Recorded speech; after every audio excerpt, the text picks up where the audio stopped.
Welcome to this meeting of Assembly Committee on Education for the 2023 legislative session. Secretary, will you please call the roll?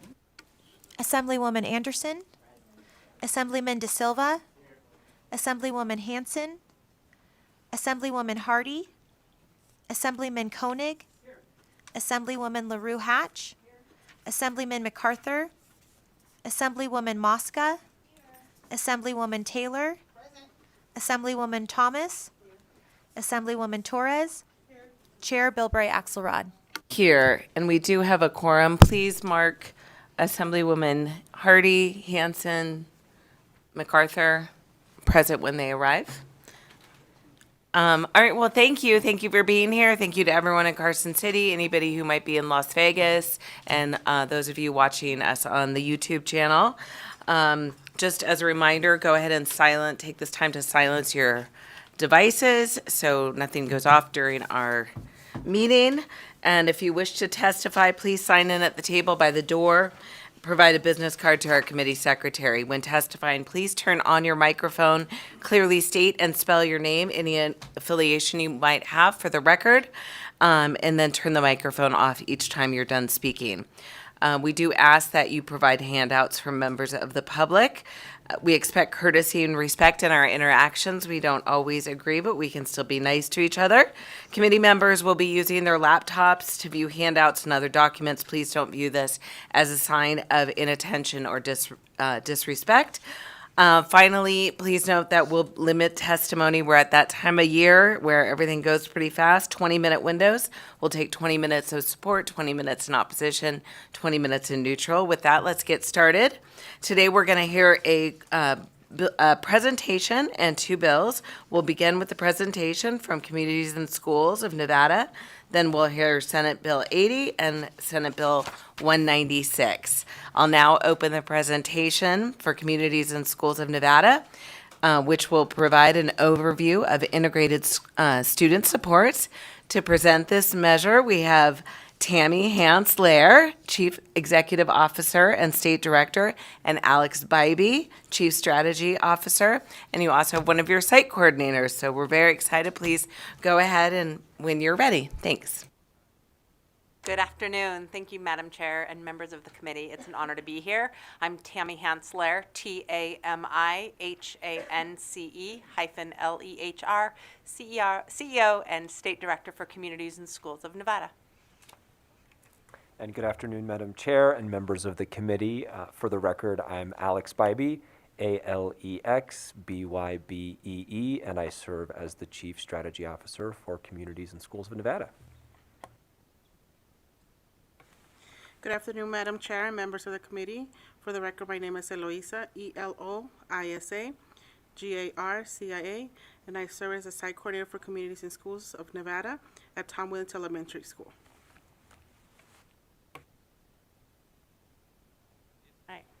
Again, Madam Chair, members of the committee, it's an honor to be here. We're with Communities and Schools of Nevada. We proudly serve 92 Title I and high-need schools across our great state in 4 school districts encompassing Clark, Washoe, Humboldt, and Elko County School District. Right. For the record, Alex Bybee, Communities and Schools. We'll get our presentation started and just discuss a little bit about the importance of wraparound supports for our students and our families, recognizing that not every student comes to school ready to learn given the barriers that exist in their lives outside of the classroom.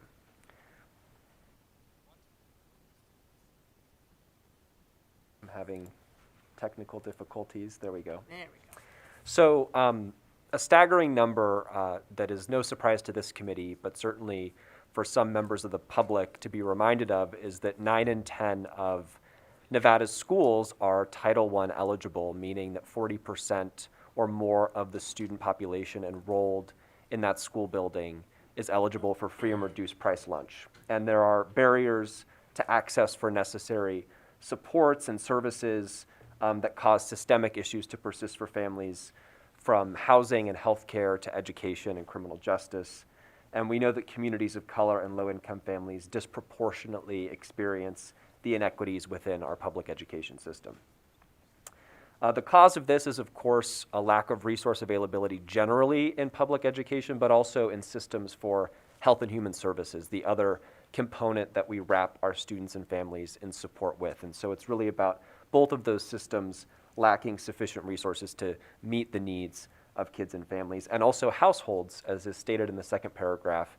Given inflation and other current economic conditions, households, in addition to the systems designed to support them, are experiencing the crunch of providing basic needs for their children. And even when there are existing resources and services, they're often in a decentralized and confusing maze of bureaucracies that for any family to navigate is a full-time job in and of itself, just to exercise the services to which they're entitled. And so at Communities and Schools, we believe, and the evidence shows, that the solution is a one-on-one relationship with a caring adult who we call site coordinators, one of whom is with us at the table today, Eloisa Garcia, who's been with us for 11 years. It's that relationship and building those consistent and sustainable relationships and earning the trust of the communities that we serve, where our site coordinators become a trusted link to existing resources to eliminate barriers to academic success. And our data show a simple truth that we'll get into later in the presentation, which is that when you meet students' needs, they do succeed.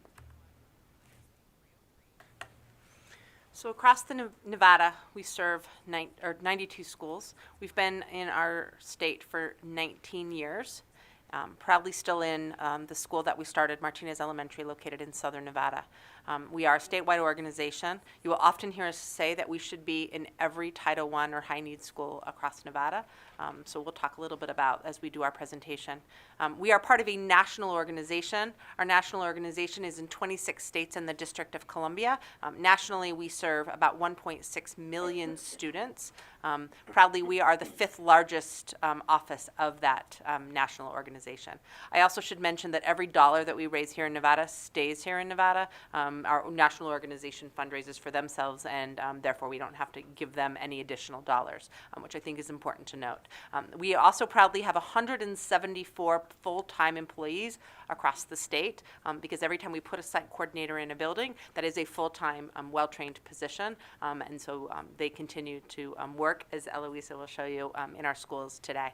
And we currently serve over 90,000 students with our Tier 1 supports, providing case management to about 5,000 students, which is that one-to-one relationship. You can see the breakdown. In Southern Nevada, we're in 65 schools. In the Western Nevada, which is in the Reno-Sparks area, we're in 13 schools. And in Northeastern Nevada, we are in 14 schools between Winnemucca, Wendover, Elko, and so on. So how do we do it? Our model is a 3-tiered approach. So as you've heard, the model really is the full-time case manager. But one of the things at Communities and Schools that we continue to do is make sure that our approach is the same throughout all 92 of our schools, but yet the way in which we get there continues to be a little bit different, and I'll tell you why. So the first thing we do when you go on a school campus is we conduct a needs assessment. Our site coordinator sits down with their program director, we sit down with the principal, we sit down with their MTSS or their multi-tiered support teams, and really decide what are the needs of the school. Do we need to focus on attendance? Do we need to focus on behavior? Do we need to focus on coursework? So that is a tier-wide goal that we do for the entire school. We also analyze what are the other community partners on the campus currently, and how can we continue to work with them? And the other thing we do is what are the community partners that we don't have on a school building, and what do we need? Maybe the school is in a food desert, and we need to bring in some additional food securities. Mental health continues to be an issue, and so in our rural areas, we've brought in some telehealth in partnerships with UNLV's The Practice. So we really analyze what do our communities need, and how can we continue to support them. From that meeting and those dialogues, we create a school support plan. That means 92 school support plans across the state, and each one has a different goal. So as I mentioned, a school may choose to focus on attendance and reducing chronic absenteeism, behavior, and so forth. So that is our integrated student support model for the entire school. Another tier 1 support that I should also mention is our resource room, which you might have walked by on the first floor of the lobby. That is an exact replica of a resource room that we would put in an elementary school. So in addition to it being a safe place for our kiddos if they need to kind of cool off or grab a snack, they can also get any basic need that they might need, and that is in every single school. Could be a classroom, could be a portable, but those needs are certainly given at that particular time. The next part is really where the magic happens, and that is that one-to-one relationship with a caring adult. So an integrated student supports means that our site coordinators case manage between 50 and 55 students on a school campus. They work with them one-on-one to decide what are the barriers that's keeping them from coming to school and being successful. They work with them on attendance, they work with them on coursework, they work with them on behavior, could be social emotional needs, and they do that one-on-one check-ins, checking in on their grades, checking on maybe what's going on at home, maybe some things that are going on at home are contributing to how they're showing up at school, and how can we help with that? Every one of our case managed students needs to have parent or guardian approval for that, so they have to sign for that, which also allows us to meet with the families, talk to them about what else is going on in their lives and how else we can support the families. Many times, the students need that additional support, and so do the families. And so our site coordinators also not only work with the families, but then again, bring community partners into the family level so that we can help work with them as well. So when we meet our students where we are, we know that we can be successful, and we know that we can continue to make sure that we show up each and every day for our students. And a little bit later in the presentation, we'll talk about those outcomes and those impacts from that. I think our next slide is actually going to roll too. I'll set the stage a little bit. So this is our national organization, created this video. We had site coordinators that were reunited with the students that they case managed a few years later, and they just talk about the impact and kind of the outcomes from that relationship.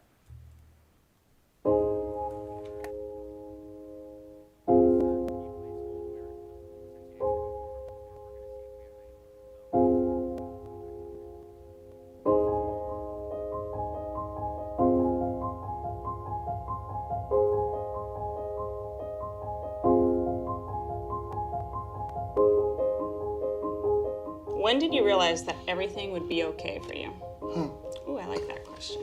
Oh, wow. Oh, man. What about me makes you proud? What was the best memory of high school? It was finding communities and schools. What was your first impression of me when we met? Oh my goodness, you were so little and sweet. You were one of the first students I met when I started with communities and schools. So I think I was a little overwhelmed at first when I met you. Ooh, this one better be great, okay? What makes you proud about me? Okay, anyway. But I mean, so many people give up, so they're one step away from their dreams coming true. And I've seen people do that all throughout my life. And to watch you arrive at each one of your dreams and kick the front door in, you know what I'm saying? That makes me so proud of you. My turn. What were the challenges you were facing when you met me? At that time, I don't know if I told you, but I live in a 2-bed, 1-bath house with a multifamily structure. So it was my parents, my mom and dad, my 4 siblings, including me, my aunt and her 3 children, and my grandparents. I was just lost. I was depressed. I was lost. I was angry. One of the challenges in that time was my ex-boyfriend. Right, yeah. Communities and schools is amazing, but you're the reason why. You know what I'm saying? It's you. It's specifically you. You changed my life. You gave me lots of hope, lots of hope for the future. Community school is full of chosen people with pure hearts. If this was to be our very last conversation, what would you want me to know? Thank you for teaching me how to handle stress, how to handle struggles. Thank you for realizing something I didn't have that you saw in me.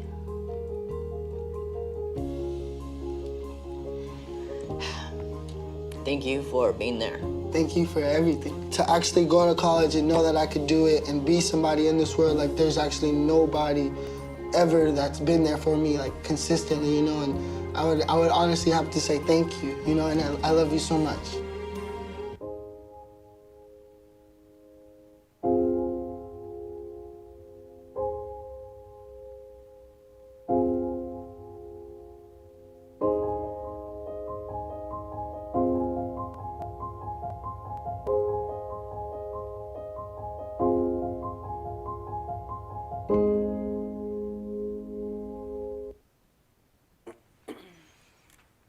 I should also mention that one of the other big successes about why you would put a communities and schools on a school campus is because we support educators and administrators and our school staff.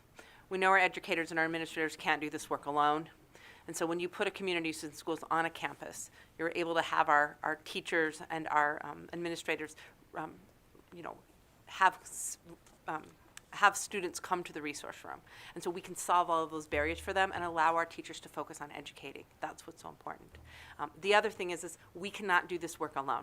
We need all of you, and we need the 120 partners that we partner with across Nevada to bring their resources to the table to make sure that every one of our students has a fighting chance. And so in every one of our school districts and every one of our affiliates, we make sure that we partner with every single organization to make sure that we can meet every one of our students where they are. So in Elko, for example, there was not a weekend food bank program. There wasn't really a food bank there that was really active in that Elko space.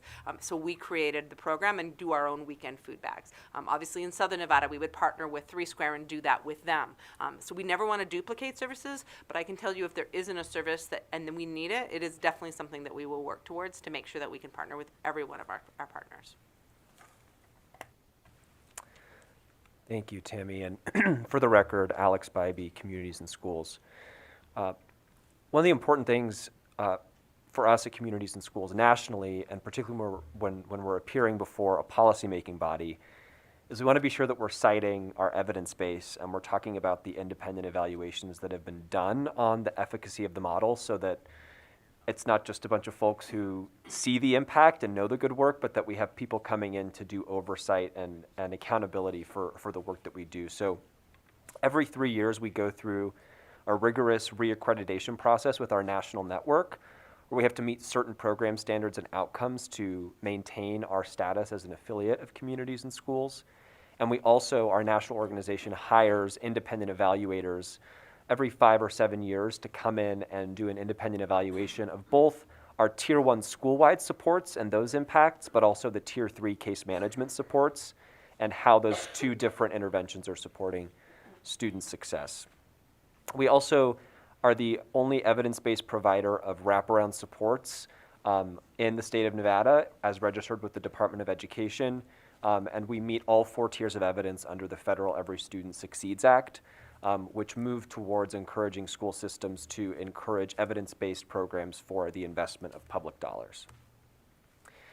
I won't read this slide because it's text-heavy and it's late in session, but it is available for you. We're conscious of our role in the broader ecosystem. We know that Communities and Schools is a partner to the state, and we want to ensure that we're aligning our programs, our strategies, and our goals to the work that the Department of Education has done and the the State Board of Education have done to create the state improvement plan, and also looking at alignment towards other school district strategic plans to ensure that we're helping the system meet the objectives that are identified, which is ensuring every student graduates career, college, and community ready.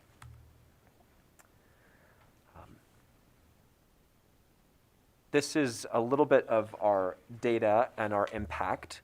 As Tammy mentioned, at both the school-wide and the case management level, we work with, based on the needs assessment and the school administration and surrounding community, we identify a primary goal for that school for the year, which is either attendance, behavior, or coursework. The research shows that attendance, behavior, and coursework are what are called the early warning indicators to a student's likelihood to disengage academically or drop out. So if you're seeing a decrease in their attendance, increased behavior incidents, or their course performance is declining, those are early warning indicators for a student's likelihood to drop out. And so you'll see on this slide Some of the data that show that 70% of the students we serve improved their attendance in the last academic year, 83% improved their behavior, 70% improved their coursework, and 94% of the high school seniors we case manage graduated high school. Our Academy program is a credit retrieval program for credit deficient high school juniors and seniors that's active on several high school campuses throughout the state.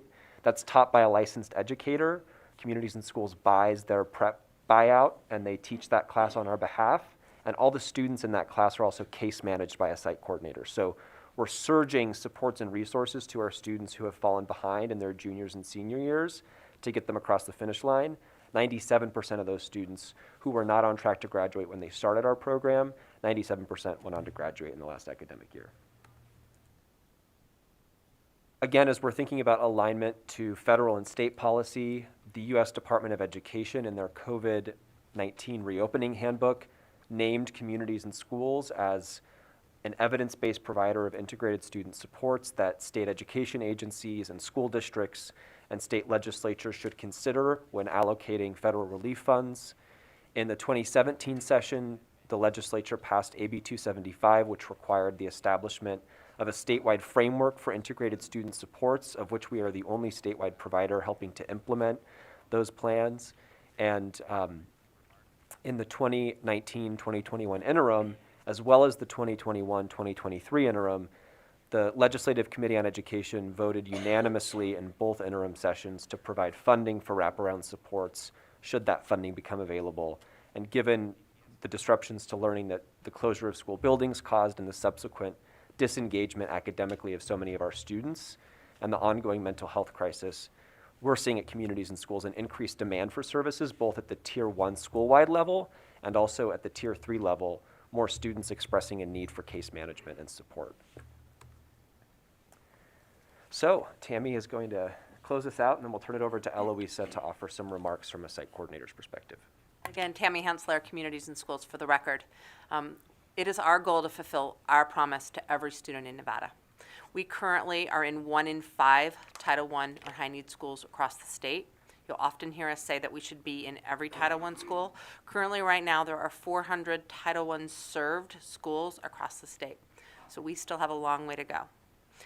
One of the other ways that we grow within our organization is we grow very, very thoughtfully and succinctly in feeder patterns. So when we're growing, and when Eloisa talks about her work in Tom Williams Elementary, it is our goal that eventually we will be in their feeder middle school, their feeder high school, so that we have that continuum of care completely through a student's education. So that is the other way in which, when we're talking about we're growing very, very thoughtfully, and that is across all of our school districts. One of the things I do want to mention is we do currently have a Senate Bill 189. This would provide $6.9 million over the biennium, which would help us grow both, as I just mentioned, in this continuum of care, adding more schools across the current 4 school districts that we're in.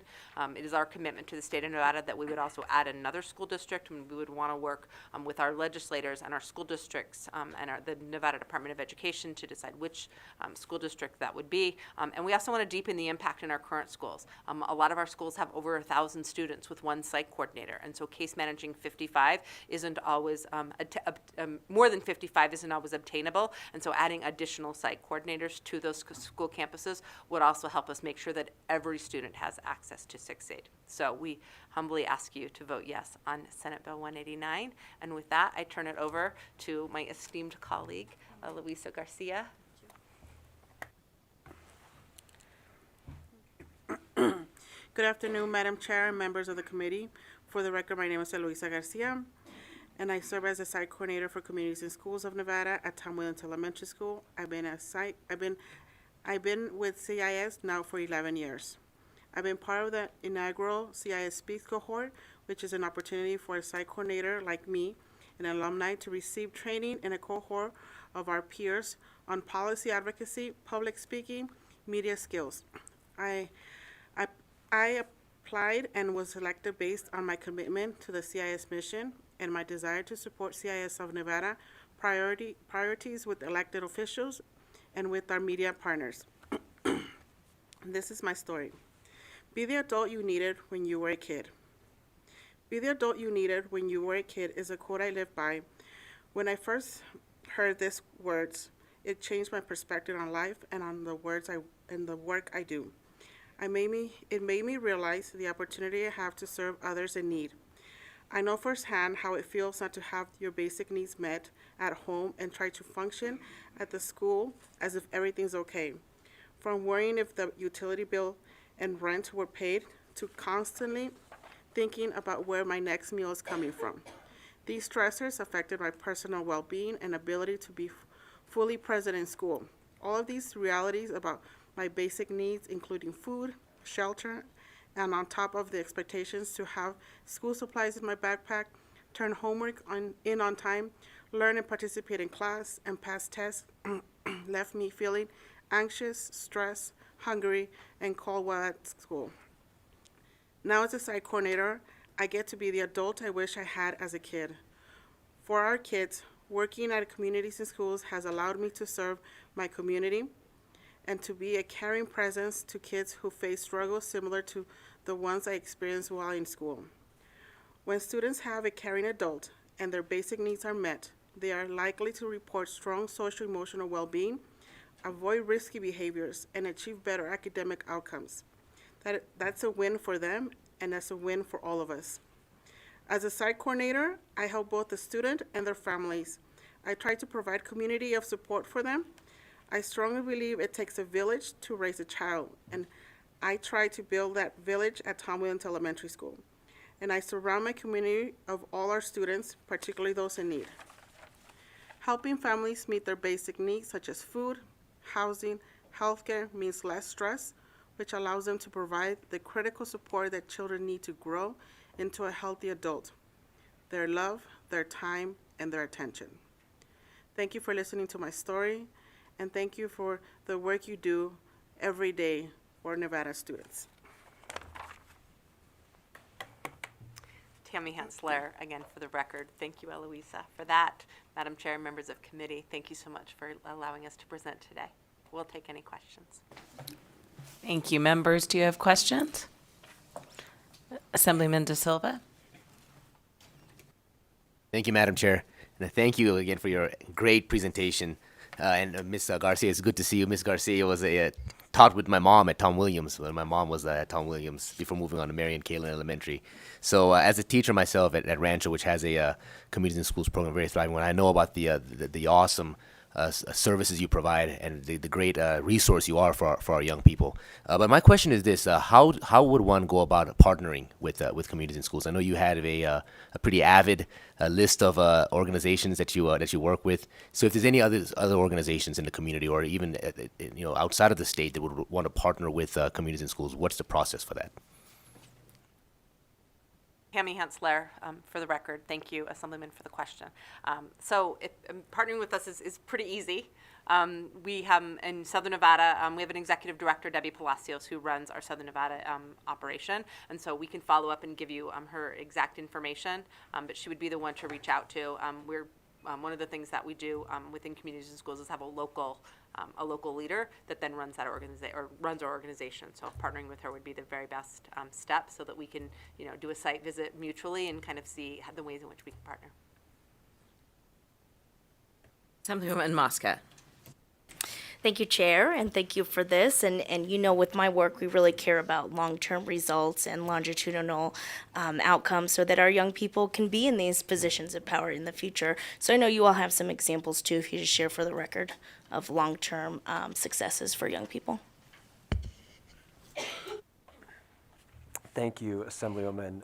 For the record, Alex Bybee, through you, Madam Chair, to the Assemblywoman. We share the desire for long-term impact for the students that we serve. We know that there's more work to be done to provide additional support to our students after they cross the finish line in high school. And so one of our commitments in our 3-year strategic plan is building out our alumni supports and continuing to provide care for our young people once they cross the finish line. Informally, our site coordinators, because they develop such strong connections and relationships with the students they serve, they become a resource to the students that graduate from our program, and oftentimes informally refer back to our site coordinators for access to information, services, resources. We don't capture all of that goodness because we're a K-12 organization nationally who's looking to dream beyond a high school diploma for our young people. So most of the examples of success beyond completing high school are anecdotal, but we have with us in the building today Treasurer Monroe, who is one of our alumna who graduated from Desert Pines High School last year. And Treasurer is up here meeting with legislators and wants to become a marine biologist, and so she's pursuing her education to complete that training that she needs to fulfill that dream. So in terms of hard data that show post-secondary plans, we do have data that show that students have tangible plans, whether enrolling in military, a 2 or 4 year degree or vocational program. Our ability to then track whether those plans materialize is limited currently. But if you would like, Assemblywoman, I'm going to make a note and we'll follow up with the data that show what the post-secondary plans of our young people are, because the ambition is there, the desire is there, the brilliance is there, and then once they lose the support of a program when they turn 18, as you know in your work with leaders in training, it becomes difficult to persist in those post-secondary programs. So, thank you. Next, we have a question from Vice Chair Taylor. Thank you, Madam Chair, and thanks to all of you for being here. And then, Mr. Barbie, always good to see you. I'm going to try to, I have a whole bunch of thoughts in my head, so I'm going to try to frame this as best I can from a question standpoint. Part of my question, my colleague, Assemblywoman Mosca, was asking in terms of what happens after the students leave. And so that led me to really, I think, the kind of connective piece. If the work that you do is demonstrated, I mean, this is evidence-based. It's making difference in those schools that you're in. I know the whole idea is you want to go to more schools, and certainly there's a need for that. Other than you'd like to be able to do more schools, what is an area that you think we still have a need to be able to support our students in this? This obviously the Education Committee and probably people even not our colleagues, not even in this committee, we all talk about education and how important it is. Well, is there an area of need that you think we're missing? Other than you can do more, you can have more schools for sure.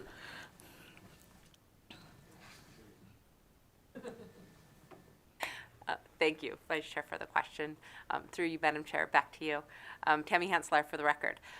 Well, Eloisa said more site coordinators, so I'm going to throw that back out there. But in addition to more site coordinators, I think the biggest need that I would see right now that is going to be no surprise to certainly everyone in this committee is mental health supports. Mental health supports continue to be the lack of access to mental health supports, especially for a lot of our families who are currently in Medicaid. That continues to be a barrier, not enough. So mental health supports continues to be that. And then I think the other thing is just, and we know that there's a challenge, but we need more caring adults on school buildings and on school campuses, right? We need more counselors. We need more social workers, right? We need more teachers. We know that, but teachers need more of the other support so that they can teach and focus on that. And so that's a big barrier, I think, as we talk about supporting our kids and making sure that they get all the way through. I appreciate that. Many of those things we've talked about in this committee and in others. But the main thing is we want to support our students as best we can, and we know you're in the buildings, and that is what you do. So your insight on that is very helpful. So thank you, Mr. Bybee. You want to? Madam Chair, if I may, thank you. For the record, Alex Bybee, through you, Madam Chair, to Vice Chair Taylor. Mental health, want to underscore, and affordable housing in terms of the transiency that we see and the housing instability. For our young people to have so much inconsistency in where they're going to lay their head at night causes stress that obviously impacts their well-being and then ability to focus and concentrate in school and their academic performance. And food insecurity also continues to be a concern, particularly with the the reduction in SNAP benefits and the reduction in federal aid around universal school lunches. And I would just say, and I'm going to follow up with the committee on this particular statistic and cite the information in my follow-up, but Dr. Mark Brackett does research on emotional wellness, and in his book called Emotional Intelligence. Intelligence. Thank you. He cites a statistic that says only 1 in 4 young people in this country have a consistent caring adult that they can point to on a school campus, that they can turn to, that's not responsible for grading them and who's not responsible for disciplining them. And so I think that we talk a lot about the supports, but it's also the relationships that our young people need to feel loved and seen and like they belong. I can't overstate enough that just feeling connected to the adults in the building and feeling a sense of safety emotionally is also a crisis, I think, in our schools beyond just the tangible supports of housing, mental health, food insecurity. It's the intangible, invisible supports of care, attention, and love. And because our educators are so overwhelmed with the conditions in our school buildings, their mental health is, I think, also suffering, and therefore you can't give what you don't have. So I appreciate that. Very well stated. Thank you so much. Thank you. We have a couple more questions. First, I'll go to Assemblywoman Hardy. Thank you, Chair. It's good to see you both. I have said many times what a great program that I think this organization, Community in Schools, is. And I had the opportunity to visit a school in my district and was just so impressed with the resources and, practical things that these kids need to help them be successful. So I just wanted to say that. And then my question is, in your handout, your presentation, it said you have 15 schools on the waiting list and expect it to grow to 30 more schools. So if you could just maybe give us a little bit of some information of how you decide which school comes off the waiting list. Obviously, money's a topic, but how do you decide who's next? Thank you for the question, Assemblywoman Hardy. Through you, Madam Chair, back to the Assemblywoman Tammy Hantz-Allaire for the record. Great question. Feeder patterns is first and foremost the way, and that's been a new thing for us. Prior to about 3 years ago, we kind of grew by word of mouth. So if you were a vice principal at a campus and then you moved to your own school and you didn't have communities in schools, you'd pick up the phone and you'd call and we would move to that school. And so we happily grew, just 1 or 2 schools. But after the pandemic, the need for services on a campus was just so much more exasperated, right? Like we saw what our kiddos were getting from a school building, we saw the need, we know that our schools need to be a safe place. So we went back to our school district partners to say we want to grow and we want to be a really great partner for you just in the way in which we showed up for COVID. In a lot of our school districts, opening up some of those doors for additional funding was helpful for us, and then looking to them on where do they want us to grow. So first and foremost, being a good school district partner, I think is the best thing, and so we've had some of those conversations. And then specifically, so we've grown in feeder patterns, so that is where we are now. So the 15 schools that are on the waiting list, which are currently sitting in Southern Nevada right now, are schools that are not in feeder patterns right now, but are high-need schools, and so we want to be able to unlock those doors in some of maybe our more rural areas in Southern Nevada, maybe in some of our more Henderson areas, and just general areas as well. And also being a good school district partner, this year we are also partnering in Southern Nevada specifically with Dr. Jara on his transformation network. So he has specifically come back to us and said, we want to focus on elementary schools, and so we are working with him as well. But in the Washoe County School District, we currently work with school district partners, and in Humboldt County School District, one of the schools, the 30 that we are growing into, will be Lowry High School. So we're adding the high school there, which we are currently not in. We're in the middle and the high, so adding the high school will complete that feeder pattern. And in the Washoe County School District, we're currently at Natchez Elementary, which does service some of our Native American students, but the feeder school that they will go into is Pyramid Lake, and that is currently not part of the school district, so we are in current conversations with them to add them as part of our feeder and having a separate contract with them. So we're being very thoughtful and very strategic about that, and trust me, if we could put every single school that calls us on a list, we would happily add them tomorrow, which is why we need Senate Bill 189. Thank you very much. We'll go finally to Assemblywoman Torres. Thank you, Chair, and thank you for the presentation. And I have no doubt that Communities in Schools is effective. Working as an educator, I've had the opportunity to work primarily at schools that do have communities in schools, and also as in my role as a legislator, I've partnered with the programs in my district at Doris Reed Elementary and Western High School. I think a couple more elementary schools, specifically during holiday giving programs. But I wanted to ask specifically about because something that wasn't talked about, like how we get community schools in schools, is the cost. And I know I'm very familiar that in conversations with the administration that there is a cost, and I want to understand what that cost is and why, and if there's ever changes to that cost and what that looks like, and what those agreements look like too between the schools and the program. Thank you, Assemblywoman, for the question. Through you, Madam Chair, back to the Assemblywoman Tammy Hensler for the record. Yes, we are proudly a public-private partnership. So our schools or our school district, it works differently in each area, do pay a portion of our cost model. So our cost model roughly is about $89,000 to put a full-time site coordinator on a school building, in a school building annually. Our schools pay anywhere between 40% and about 60% of that cost share model, depending on the relationships that we have with the school district. Some school districts choose to have the school district pay it completely. Other school districts choose to have the principals make the decision and use their school budget to pay for that. And then in some cases, we're a hybrid model. So currently in Clark County School District right now, we're a hybrid model where the school districts only pay a small portion of that. And then through the ESSER dollars, Clark County School District was able to meet our contracted rate, which was $59,000, so that then we could grow into more schools. Because if I have to privately fundraise from $20,000 to $89,000, obviously it's much different to add and scale at that level. So being able to have our full cost model given is definitely something that is more helpful for us to be able to scale and add more schools. But again, that's part of the reason why we're looking for additional dollars, is so that we can continue to grow at this capacity. Because there's a lot more than a school building in terms of just education. There's a lot of the health and human services that we're providing, and so that is a big part of what we're doing. Can I have a different question, if I may? Thank you, Chair. And I wanted to know if you could talk a little bit about the diversity of the teams, because I know my understanding working with site coordinators, generally a pretty diverse population. But I would like to know if you could talk a little bit about the diversity of like the state level team, because I've worked with several CIS coordinators and I've heard many complaints about the diversity within the state team. So can you talk about what that looks like and whether or not that diversity within the team is representative of the communities that Communities in Schools truly serves? Thank you, Assemblywoman, for the question. Through you, Madam Chair, back to the Assemblywoman Tammy Hensler for the record. The diversity of our organization is a big priority for us, and as you mentioned, most of our site coordinators come from diverse backgrounds.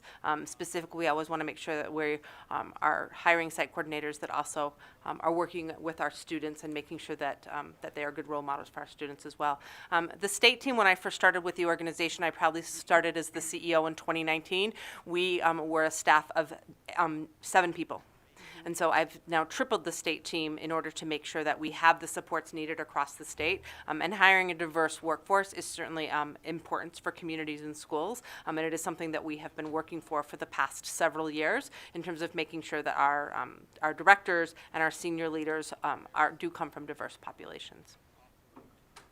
And could we get the demographics too? And that might not be something you could provide us at this moment, but I just want to make sure that like we don't keep people either within those positions, because we are not promoting from within the site coordinators that are doing a phenomenal job, because it happens all too often within organizations that the top looks different than what the bottom and the people working in the trenches look like. Thank you. Sure. As somebody, we're happy to follow up with you with that. Thank you. Thank you. And if you could get that to my office, and we'll get it out to folks. Okay, we do have 2 bill hearings today, so we're going to move on. But thank you so much for being here, and Communities in Schools Day. And we look forward to hearing more great stories from you. So thank you for being here. Okay, with that, I'll close the presentation, and we'll now open the hearing on SB 80, which is a legislative measure proposed by the Nevada Youth Legislature. This measure revises provisions relating to the prevention and treatment of injuries to the head. To present this measure, we have Youth Legislator Stella Thornton, Dr. Dick Murray, Nick Murray, not Dick Murray, sorry. Nick Murray, Director of Neuromechanics Laboratory via Zoom, I believe.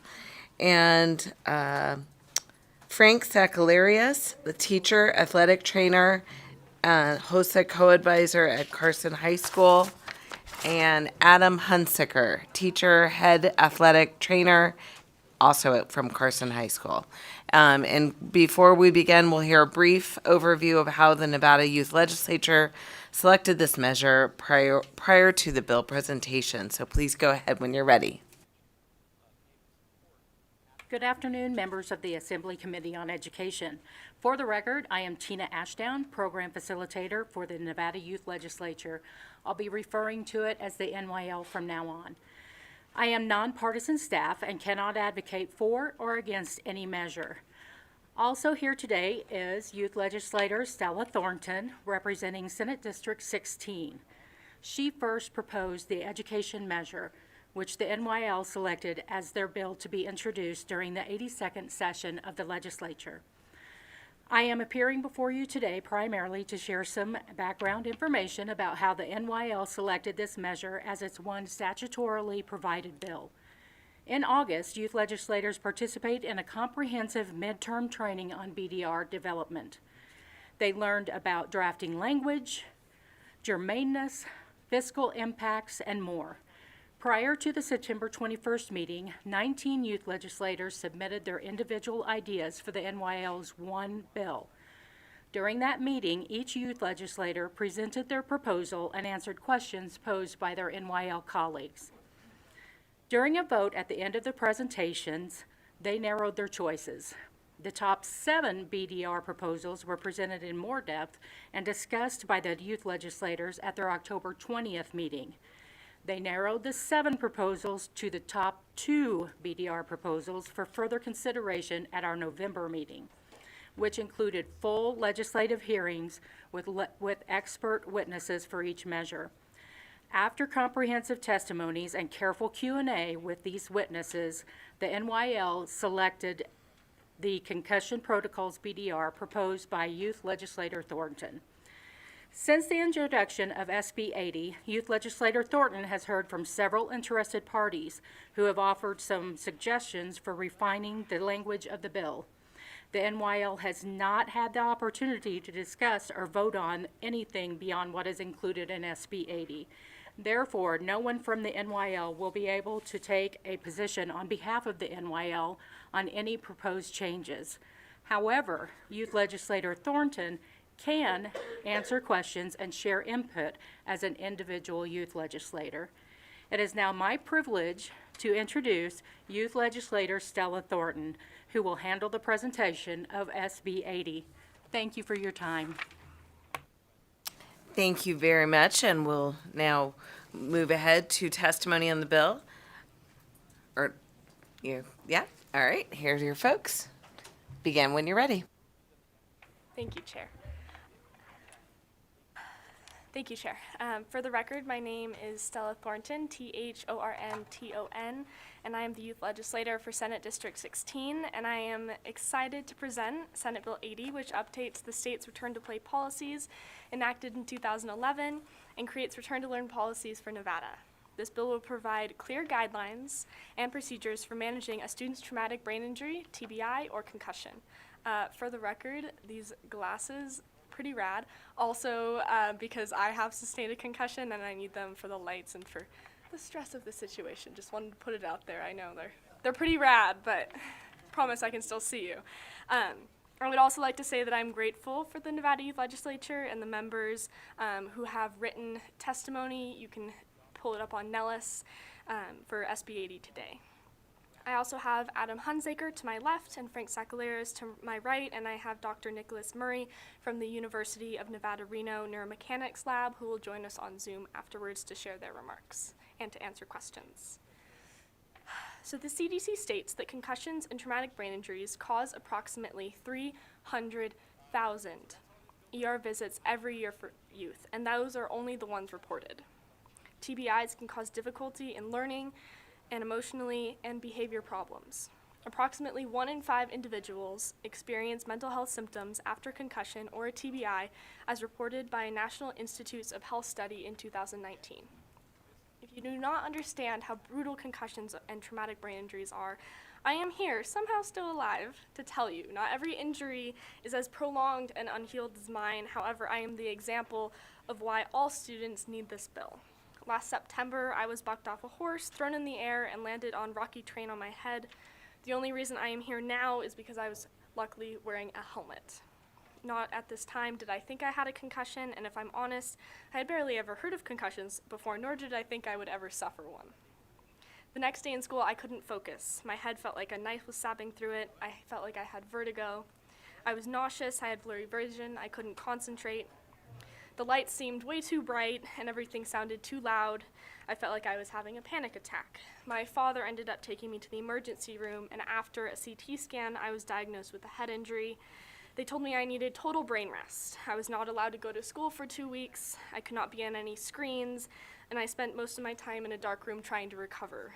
Being on no screens, I could not email my teachers to tell them that I could not be in school as a junior, and my teachers did not know that I was at home trying to recover.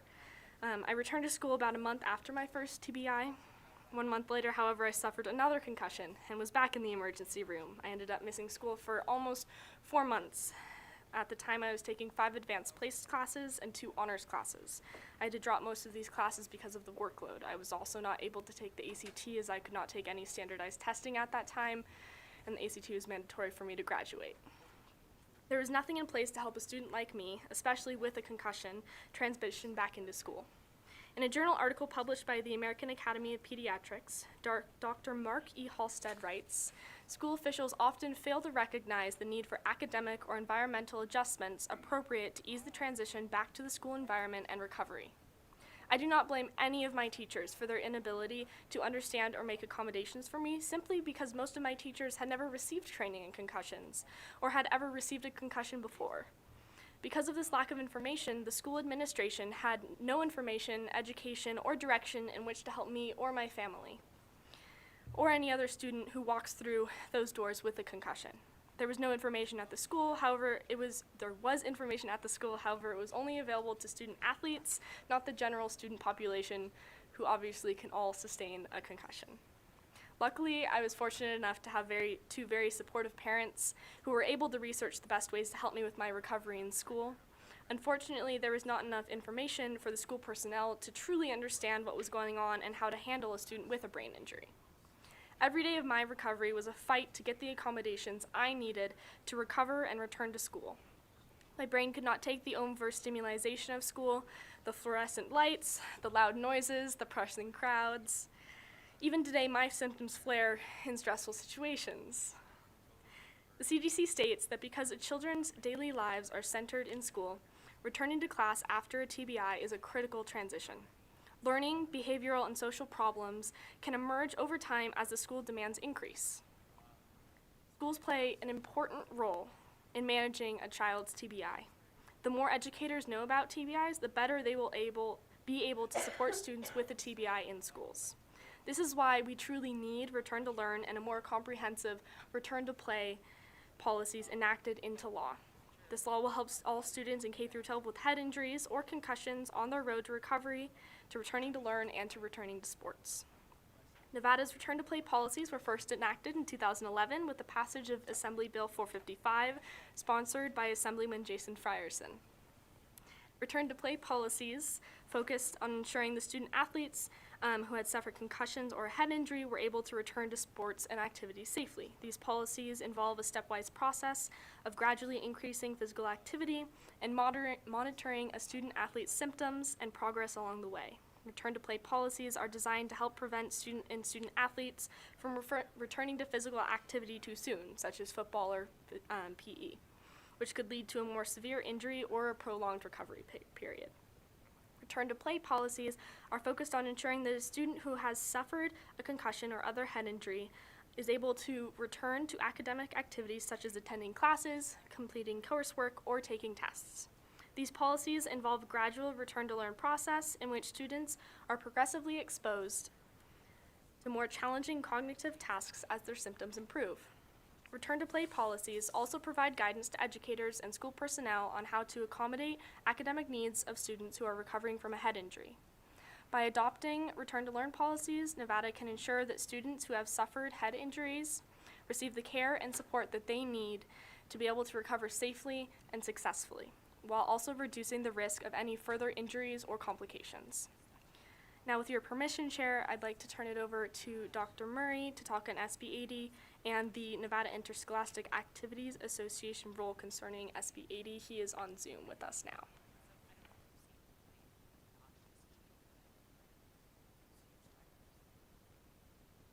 Good afternoon, everybody. I apologize for not being there in person today. We are still at the university in the midst of finals and things of that nature, so my responsibilities kept me up here in Reno today. My name is Dr. Nicholas Murray, and I see HOLES MURRAY, and I am the director for the Neuromechanics Lab at the University of Nevada, Reno, and I am also a member of the Sports Medicine Advisory Committee for the NIAA, or the Nevada Interscholastic Athletic Association. I'm here to just basically provide some context to SB 80 and also provide some professional perspective and also represent the various organizations that I'm involved in. So to provide some context, over the past 10 years, my expertise in this area is quite broad, but I've been involved in over 2,000 different cases of concussion management across various states, with a large bulk being now in Northern Nevada. I've published well over 40 peer-reviewed articles on concussion diagnosis, management, and treatment.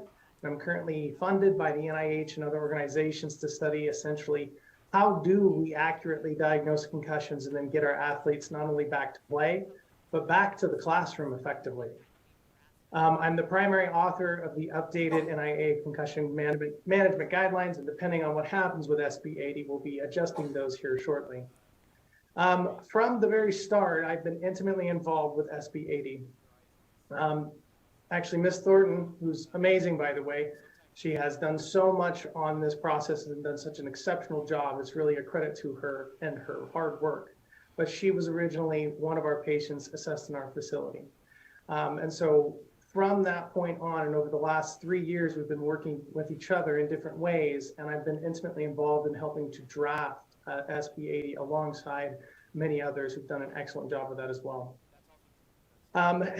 One of the things that we need to really hammer down before we get forward is that we understand that concussions are a serious problem and they're actively affecting our students. But they don't just affect our student athletes. And it's across the broad range of different students, student athletes, pupils, all different ages. Concussions don't discriminate. And so concussions occur across all levels, but right now in our state, we are heavily concerned what happens to our student athletes. Student athletes are incredibly important, but they are students first and athletes second. And so I really strongly believe that SB 80 brings us into the forefront in many different ways, but first and foremost, by expanding our definitions to include pupils, which are all students. In case you're not aware, concussion is not localized damage to the brain. It is a metabolic disorder. That means that as you go about your daily activity, your symptoms can be transient and change. And unlike if you get hit on the side of the head and you have one localized area of damage, it does travel and can cause all sorts of different symptoms. For recovery and your brain to return to normal, one of the most important things is to limit the symptom provocation. And that's hard for a lot of us to be able, even as adults, to understand our own limitations. Try asking a 6-year-old who's had a concussion, stop doing the things they're doing because they enjoy them, and realistically stop making themselves feel worse. Most of us are going to sit down and actually take a step back if we're sick. However, most folks with concussions don't know they're getting worse throughout the day because our brain and body are really good at being able to stave off some of those symptomology. So in general, a concussion recovery varies in lengths, but ideally if we stay just in our high school students, it takes on average 21 to 28 days to fully return to activity. Most folks don't know this statistic, and it is variable, and every single person is a little different. And unfortunately, our females have a longer recovery window than others. If this injury occurs and is not diagnosed properly, the timeline increases dramatically for recovery. And that's more than likely the case with most of our students, is that 50% of concussions go unreported. And so we need to be able to figure out adequately how to get them back into the classroom and back onto the field with possibly symptoms and lasting recovery. The literature also suggests that for every 15 minutes you continue to play your sports or you engage in select activities after the initial injury, you delay the recovery by as much as 2 to 3 days. If you can imagine being a student in a classroom and having migraine-based headaches for months, it's pretty devastating to not only the education and the cognitive prowess of the student, but also daily activity and daily life, not just to mention athletics. The science is never settled, and this bill helps to reevaluate what we know. And there's 3 important points that I'd like to make on this. One, it helps us with updating the concussion recommendations for diagnosis and some of the tools that we can use. Second, it adds in a crucial component, also known as return to learn. That is one thing that's been missing for a great deal of time. And again, returning to the classroom is absolutely vital. And if we don't do it well, we're going to be really hard pressed for these athletes to even get back to the field. 3, it expands it to all pupils and not just those involved in sports. And I think that's vitally important because concussions occur in all walks of life. I remember taking my daughter to school a couple years ago, and a very young, I think he was around 6, ran into a pole on the playground. Definitely, as a professional in the field, looked like a concussion. Obviously, I was not involved with that management of that case, but that's just a simple example of how that can occur anywhere, not only on our campuses, but also off our campuses. So the bill helps to expand the definitions, helps to kind of move us in forward and help bring more care back to our pupils in this way to help not only educate the folks around us, bring everyone back into unity, but it really does help to bring us back into where the science stands to this point today.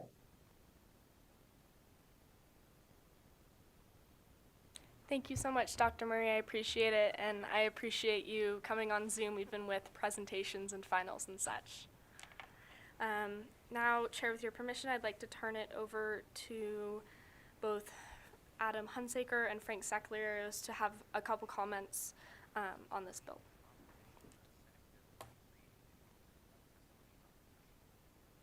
That's okay.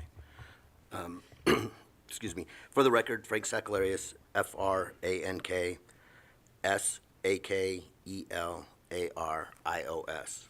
I am a teacher at Carson High School in the Health Sciences program. I am also an athletic trainer.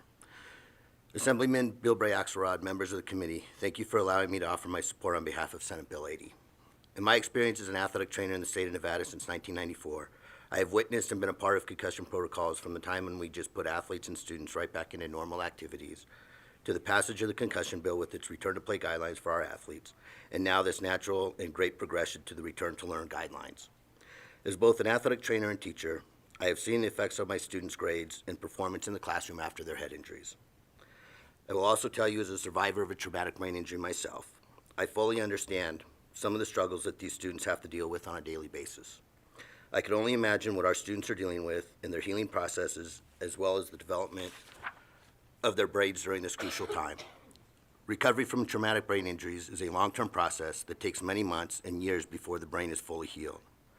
I am experiencing this myself to this day and totally understand this now.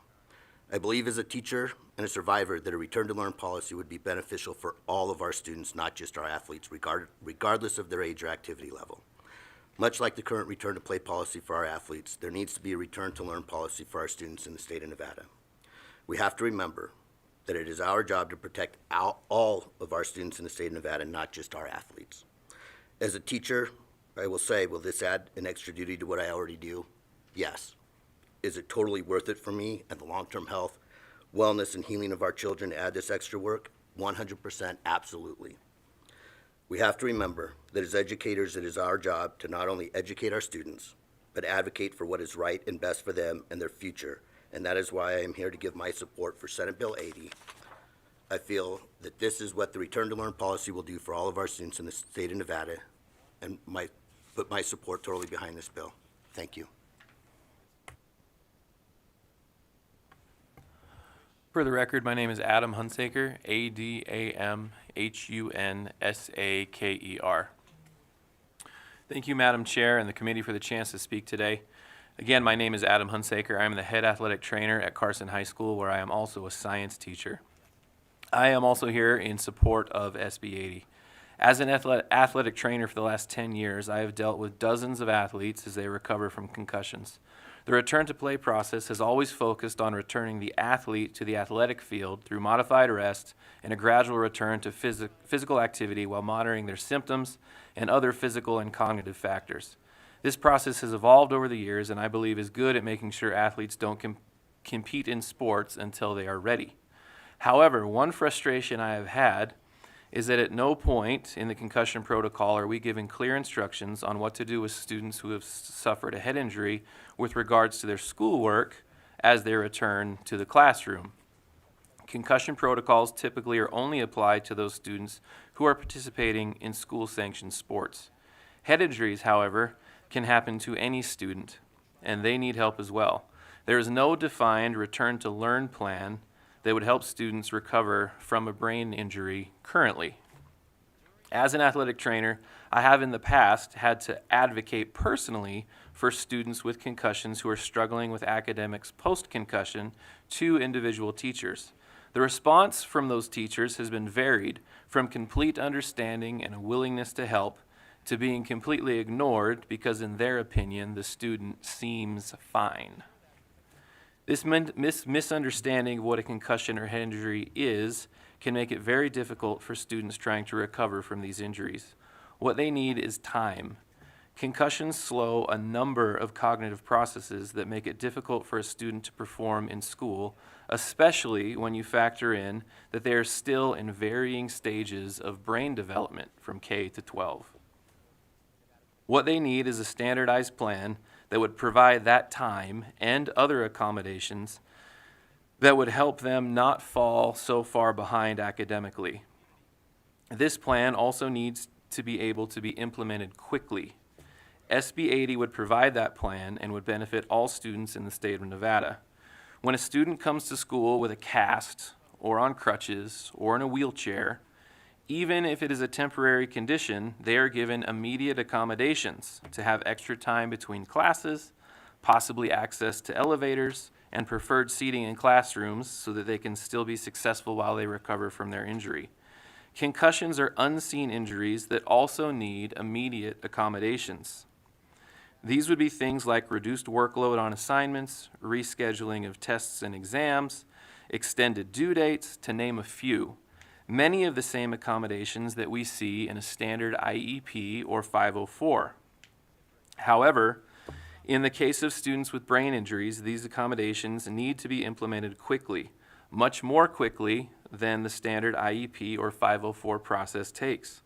And the vast majority of the time would only be needed temporarily, lasting 2 or 3 weeks sometimes. For those with longer lasting brain injuries, the return to learn plan would help bridge the gap while a formal IEP or 504 process could take place. SB 80 would provide direction to schools to implement this return to learn plan and provide students the support they need. It would also make sure that all teachers are aware of brain injuries and how they might affect their students. In conclusion, I would like to again state my support for SB 80 as I believe it will serve all K through 12 students in Nevada by providing needed guidance and direction on how to help these students who suffer brain injuries. Thank you. Thank you, Mr. Hunsaker.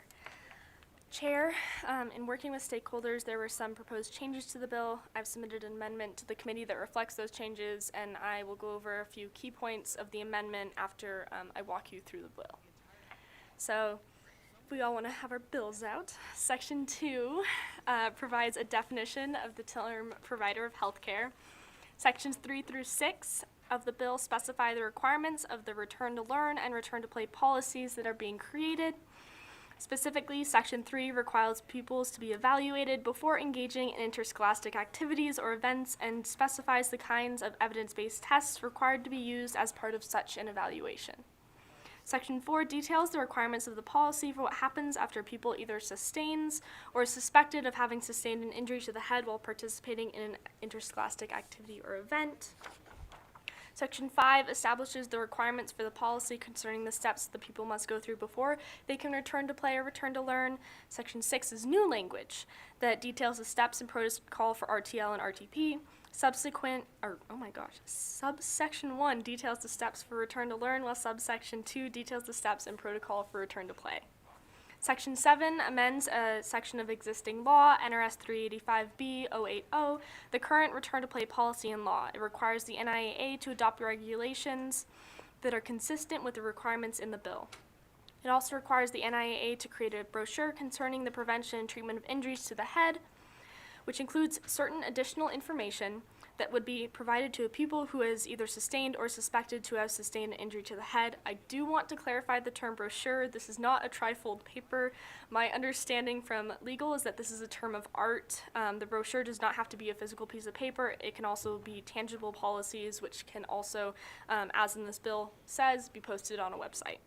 The brochure must include information about injuries to the head, procedures to be followed about an injury to the head, symptoms that a pupil who has sustained an injury to the head is likely to exhibit, recommended care and accommodations for pupils who have sustained an injury to the head, and a space for filling in the contact information for all of the relevant personnel, the concussion management team, providers of emergency medical services, and any nearby hospitals if applicable.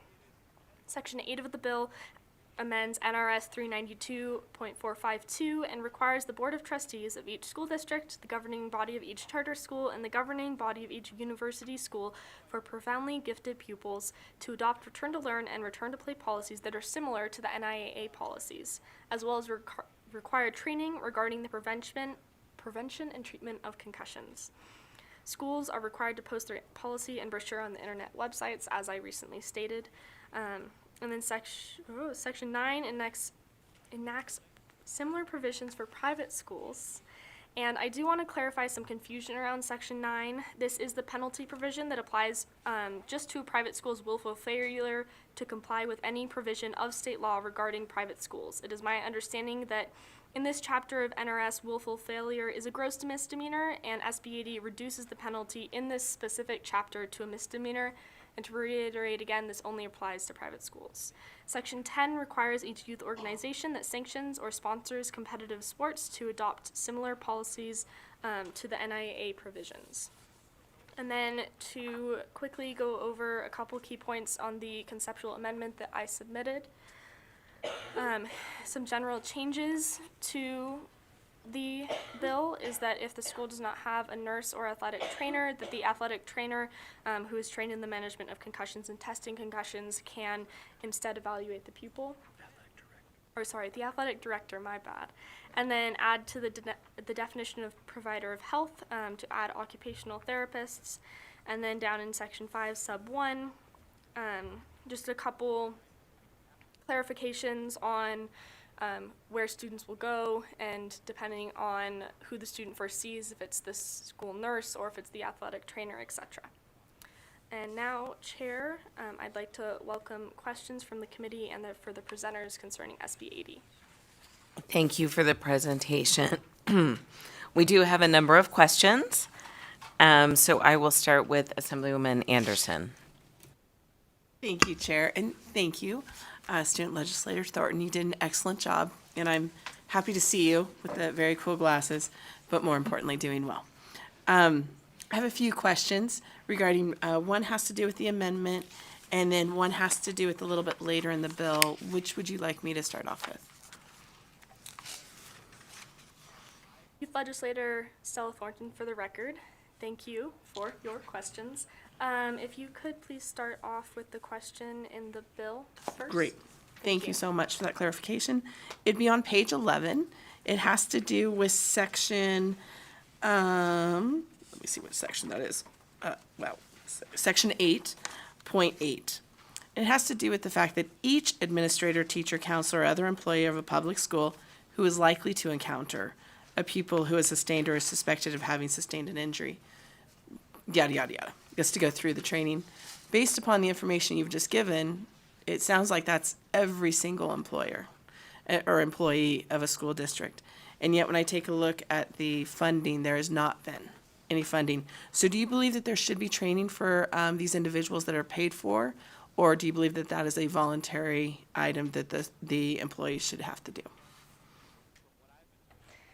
Youth Legislator Thornton, for the record, thank you for your question. And regarding Section 8, so this training, as stated in Section 8, the training is free. It is either from the Center for Disease Control, the CDC, has a heads-up training. There are many other trainings from the National Federation of State High Schools and such, where the trainings are free.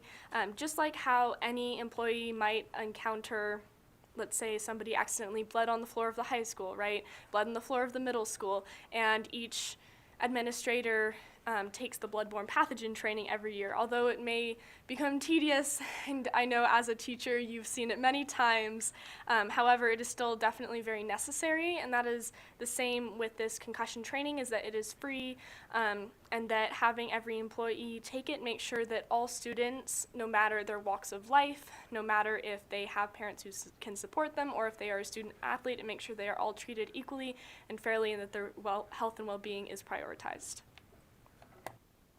May I ask a second question? Thank you. Well done. Happy to hear it's free. The time is something else, but that's something that we can talk with the school districts about, making sure that we get that time for it. So thank you very much for that clarification about the training itself. The second question has to do with the amendment under Section 5, Sub 1. I want to make sure I'm understanding this area that within 24 to 48 hours after the pupil sustains a concussion, they should be evaluated for that concussion. Is that then the educators that we've just talked about in the other area, is that their responsibility, or is that the students and their parents or guardians' responsibility? Youth Legislator Stella Thornton, for the record, thank you for your second question.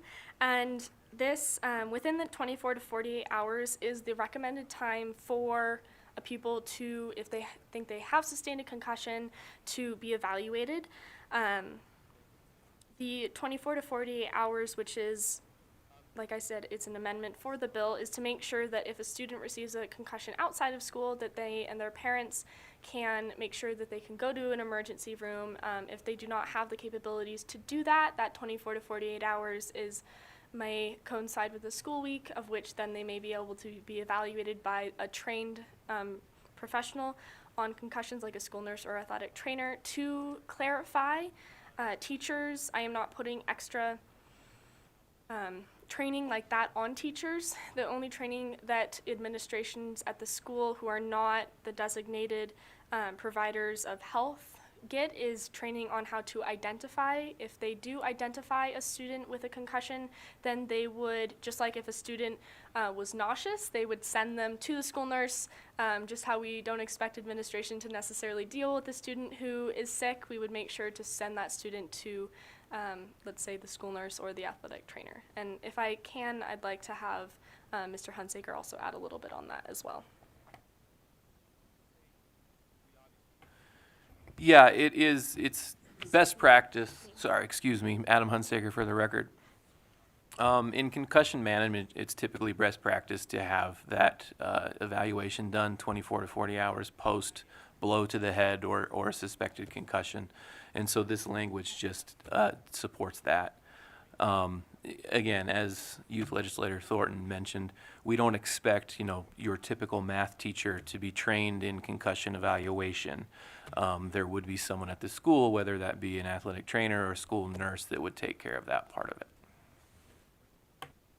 And I do have a few other questions, but I can do that offline. So thank you very much, Chair. Thank you, Assemblywoman. Next, we'll go to Vice Chair Taylor. Thank you, Madam Chair. And great job presenting. I'm sure your mother is very proud, your family. And welcome, gentlemen. Thank you for being here. I do have a couple of questions. I'll try to go as fast as I can, Madam Chair, if you'll allow me to try to do rapid fire. Okay. Rapid fire. My colleague, Assemblywoman Anderson, asked about the misdemeanor and why that's there. I understand that that's current law, and you shared that it's just for private schools. And so I'm wondering in this is that should there be parity? One, I question it anyway, quite honestly. And then secondly, is it appropriate to just have it for private schools as opposed to other schools? Do you have any conversation around? Do you guys talk about that? So that there's parity. Thank you for your question, Youth Legislator Thornton, for the record. Yes, sorry, just as a Take your time. for all good. In these kinds of situations, I have to kind of take a little bit more time to think because I am still recovering from a brain injury, so sometimes I need some extra time or to have you repeat a question. Just keep putting that out there. just keep living. It won't be because of that. It will just take longer. Okay, all right. So for the private schools, yes, the misdemeanor is only for the private schools. That is something that occurs regularly in law. I would want to refer your question to legal since I am not, I'm a youth legislator. I'd like to refer that part to legal on whether or not that should cover all schools because as in law right now, it does just require for public or private schools, my bad, and it is also a misdemeanor, not a gross misdemeanor in law or in the bill as of right now. Yeah, I understand that you scaled it down. Thank you. I'll follow up. I'll follow up on that one. Secondly, you mentioned this is also, I guess, piggybacking on my colleague. You mentioned the training. So it sounds to me, unless I've missed something in the bill, it sounds to me that you're really advocating for the training of teachers, athletics administrators would be involved. I would imagine principals would need to be involved as well, and then the school medical staff all would receive this training that would be free, which is good to know. And but the time is a question. And then is there any what if they don't take the training? Are there repercussions for that or? Thank you for your question, Youth Legislator Thornton, for the record. And the training, yes, as you said, is free. The CDC has trainings that go to whoever, so let's say they have trainings specifically for nurses, they have trainings specifically for athletic trainers, for parents, for students. And so, like it says in SB 80, anyone who could potentially come in contact with a student who may receive a concussion would have this training. This training does not take a while. I have had teachers of mine who have volunteered to do these trainings on my behalf to make sure that it wouldn't be an unnecessary burden to teachers, no matter what, teachers or other personnel, no matter what. The training is not supposed to be a burden. There are so many things that teachers do for us already and that staff within school districts do for us already, and I definitely acknowledge that and I definitely appreciate that as I am a senior. And so this training, the time of it all is something definitely that can be discussed. However, the time doesn't take very much, and so hopefully it will be something that we will all be able to support. Yeah. How long does it take? Do you know? Youth Legislator Thornton, for the record, I'm going to give that one to Adam. Adam Hunsaker, for the record. The CDC heads up training that is required by Pop Warner coaches, high school coaches, that's the most common one that's free that's talked about. It can be completed in 30 minutes to an hour. Okay, thank you very much. And my question on this return to learn. I love the way, because it's a total different focus on this. Do we find other states doing that as well? We do find other states doing that. Have it right here for you. All right. So other states that have, so all 50 states, including the District of Columbia, have enacted return to play protocols. However, not all states have enacted return to learn protocols, and I think that it would be amazing as Nevada to be able to pioneer that for other states. I do know that other states that have regulations or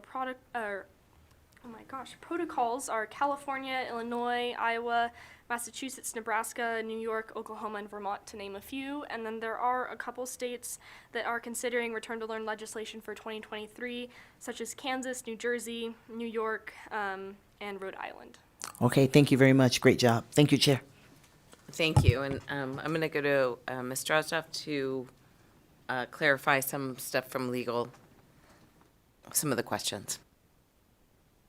Thank you, Chair. Alex Drozdoff, Committee Policy Analyst for the record. So per legal, for the question about private schools, private schools are private businesses who operate under a licensing scheme with certain specific requirements, and a violation of those requirements is criminal, just as in all other licensing schemes.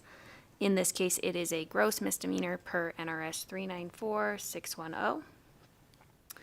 Public schools, by contrast, are agencies of the state who are obligated to follow the laws of the state. In general, NRS doesn't provide specific criminal penalties for state agencies who fail to follow the law because other remedies are available, including suits to compel the agency to operate in accordance with the law and the power of the legislature to oversee the agency and address, through law or appropriation, any such failures. That said, in the absence of any specific penalty to the contrary, the failure to perform any duty which is required by law is a misdemeanor per NRS 193.151. So a violation of any of these sections relating to public schools would be a misdemeanor per that NRS statute. Thank you. I appreciate that. Next, we will go to Assemblywoman Hardy.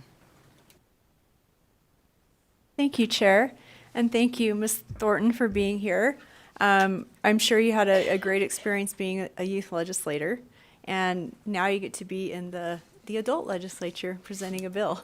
So, great job. I just want to follow up on this conversation regarding like the penalty and the misdemeanor. And my own daughter had suffered several concussions when she was in high school, and she was part of a cheer team. So fortunately, they had coaches and trainers that monitored her, and like you mentioned. And then in your situation, you know, yours was suffered away from school. So considering those two different scenarios, I kind of am concerned that, you know, those incidents that happen on a school, you've got people there, nurses or coaches or whatever, that know what happened, and so they can, you know, address the situation and get the protocol started. But in the instance where this happens to a student that's not at school, you know, they're at home or wherever they are, and they suffer an injury. And yes, it says, you know, your amendment says they should, within 24 to 48 hours, you know, go to a healthcare provider and so forth. What if they don't, and then they go to school? I'm just concerned that we're creating liability for a school, the teachers and staff and such, for someone that they may not know had a concussion, like they didn't go to a provider or the parents didn't send a note. And so now, you know, these people at the school are kind of responsible for someone that had a head injury, but they don't know it. So if you could just talk a little bit about that, and then leading into that, then they would then be subject to a misdemeanor for, you know, violating these procedures. So if you could talk about, or any of your co-presenters could address that. Youth Legislator Thornton, for the record, I'm going to repeat your question back to you a little bit to make sure I understand it. So for the misdemeanor, in the bill, it is only for private schools. It's not for public schools. And then to address the liability of that, that's another one that I'd like to refer to legal on, as I am not proficient in that area to talk about it and to make sure that I am getting the full rounded answer on liability with this bill. Thank you.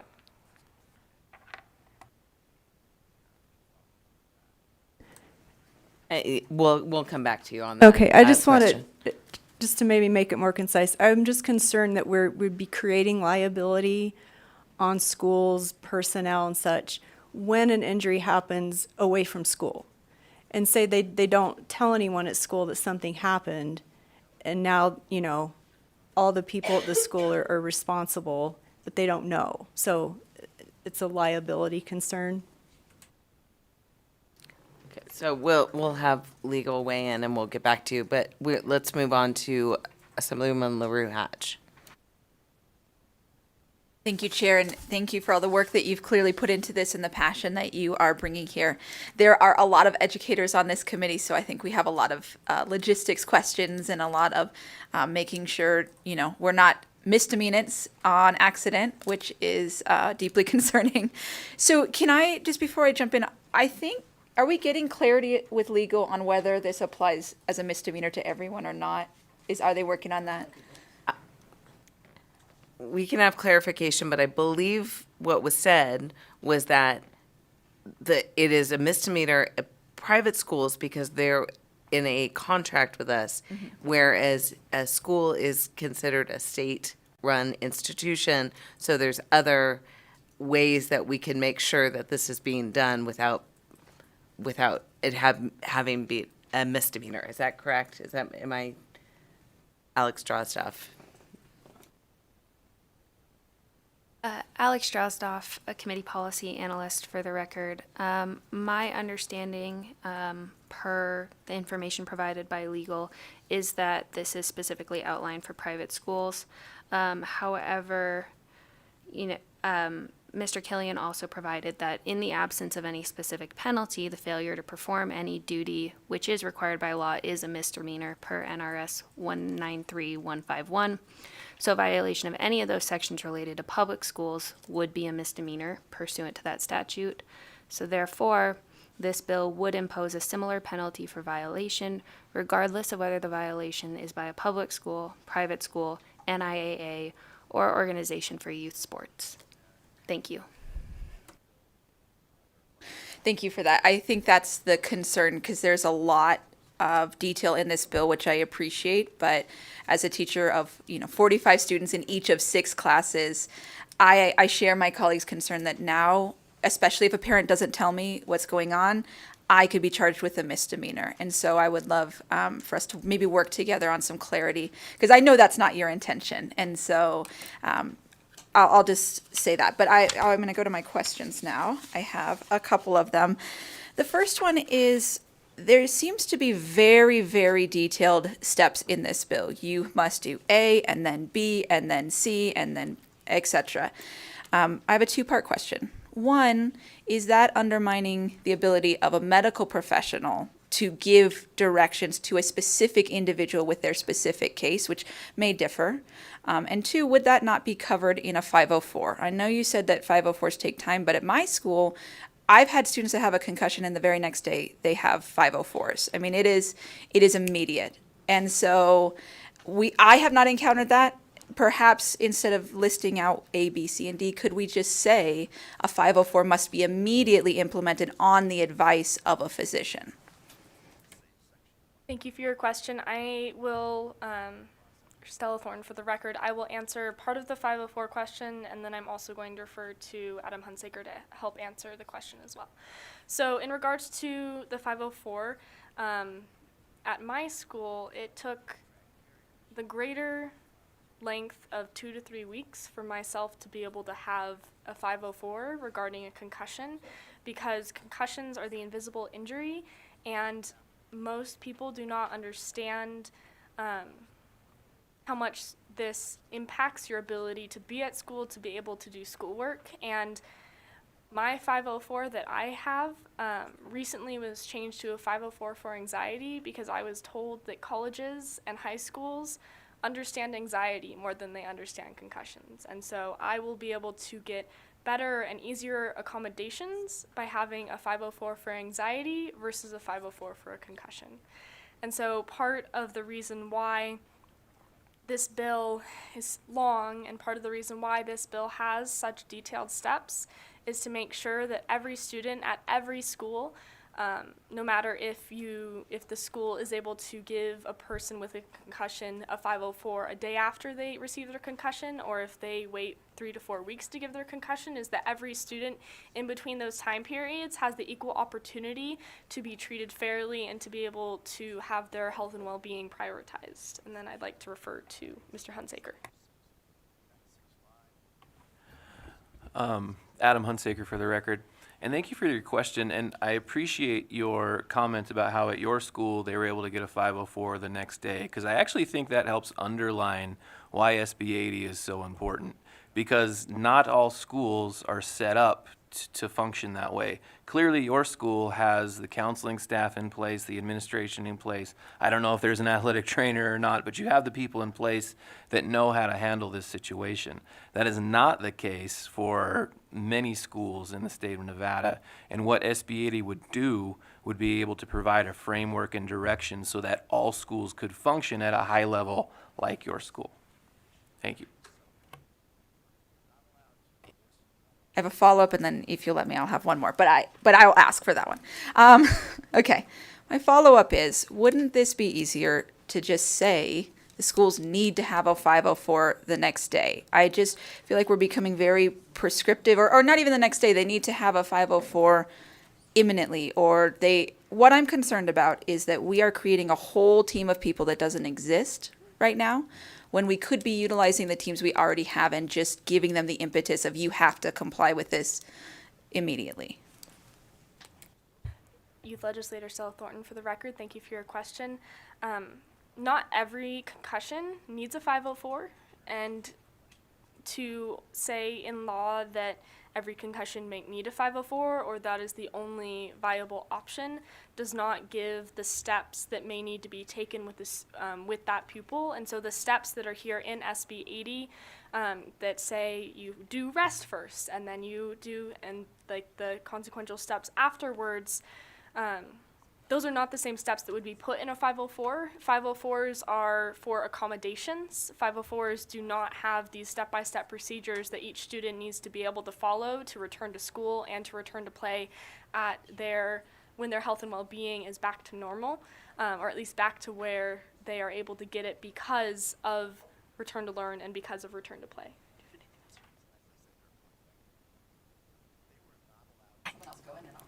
Yeah, we also have another bill too, but I appreciate the line of question.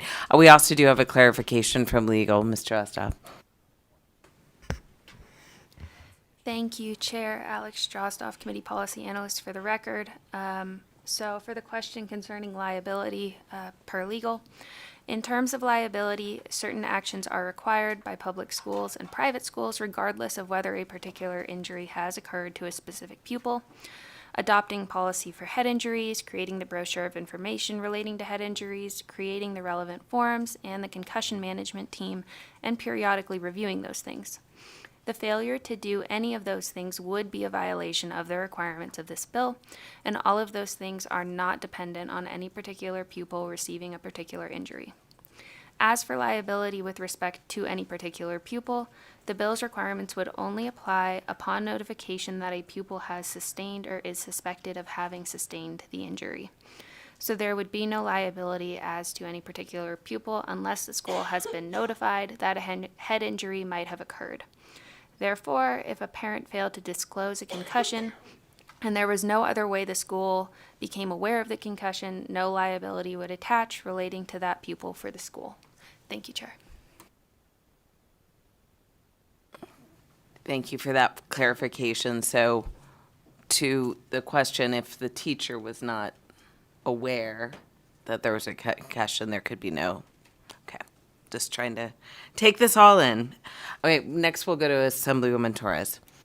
Thank you. Thank you for the presentation, and thank you for all your work on this topic. And I obviously believe that all of our students need to have access to high-quality education. I'm a teacher, like many of my colleagues on this committee today, and I've had many students that have had concussions, and quite honestly, I think it's just the responsibility of the student to see a medical professional and to follow the requirement. It was to follow the advice of that medical professional. So I do have a couple concerns with putting language in here that says this is the prescribed order of steps that you have to follow, cannot change from that, because I do think it should be between that child's and their family and the medical professional, and that schools should honor that. And that's historically what I have done as an educator myself, and that's what my school has done. And I believe that's actually what's federally required of us to do as well.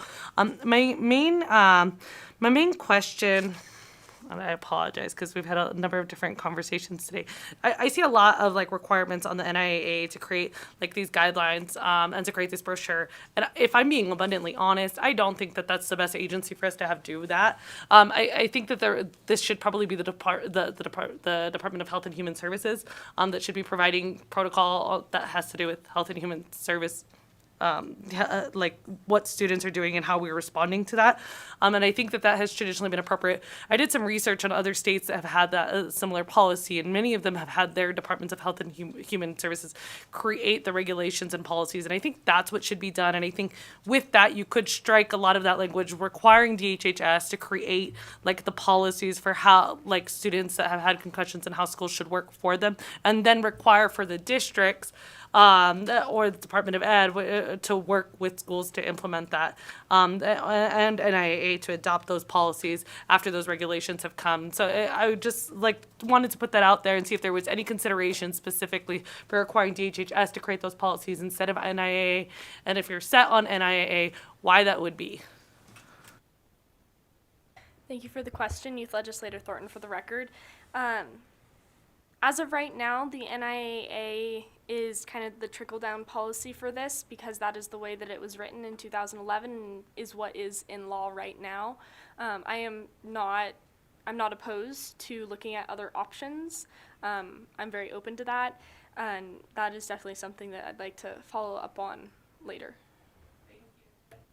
Thank you, and I'd feel free to stop by my office and we can set up some time to meet and have that conversation. Additionally, I think it would better address the issue that you experience because unless the issue experienced and what many students experience, concussions that are not on campus. And so this would only address issues for students that have a concussion that has been a result of a sport or athletic activity within school. But many of our students receive concussions from other activities, right? Whether it be outside of school or club sport, whatever it is. I think that would better address the issue.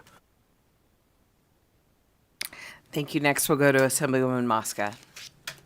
Thank you, Chair, and thank you, Youth Legislator Thornton, for all your hard work. And so my question was, in all your research in doing this, do you know the gravity of the problem, as in how many students have not been able to go back, or how many sports, or just some data about how much this is happening in our state? Thank you. Thank you. Youth Legislator Thornton, for the record. The research and the amount that we know about concussions now versus how much we did 20 years ago has changed very much, and I'm so glad that it has. Without the research that we have now, my concussion wouldn't have been treated the way that it was. However, because the research in concussions, we don't have as much as we would like, it is hard to factually say how many students in Nevada have a concussion because those kinds of studies have not been done because concussion research and the research that we now know is so new, and because concussions are largely go unreported. I do not have those studies for you as they have not really been done. Yeah, and that also does show why this bill is so important, and it is important to have return to learn, return to plays, because concussions do largely go unrecognized, and they largely are the invisible injury, and so being able to have these will help to demystify concussions and make sure that even though to realize how much of occurrence they are, and that's my answer for you. Thank you. Thank you. Assemblywoman LaRue Hatch, would you like to ask your other question? And then I think we are going to move on to testimony. Yes, thank you so much. Oh my gosh, it's like Christmas. I get another question. Okay, here we go. So my question is on page 4. So on page 4, I'm looking at subsection 2. It says a provider of healthcare or school nurse who has received training of the evaluation of injuries, etc., at least once each day thereafter, and I know you said each school day thereafter, will basically evaluate this individual.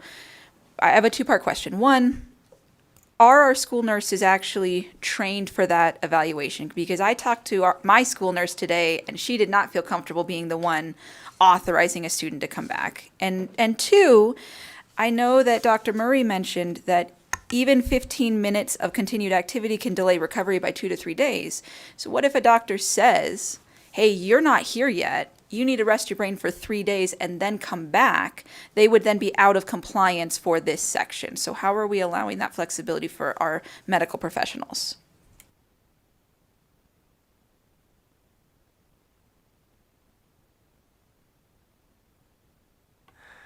Adam Hunsaker for the record. Can you repeat that first part of the question again, real quick? So we're allowing either a provider of healthcare or a school nurse to evaluate a student to return. And I'm just asking if the school nurse is qualified to do that full evaluation of a concussion and a head injury for them to return.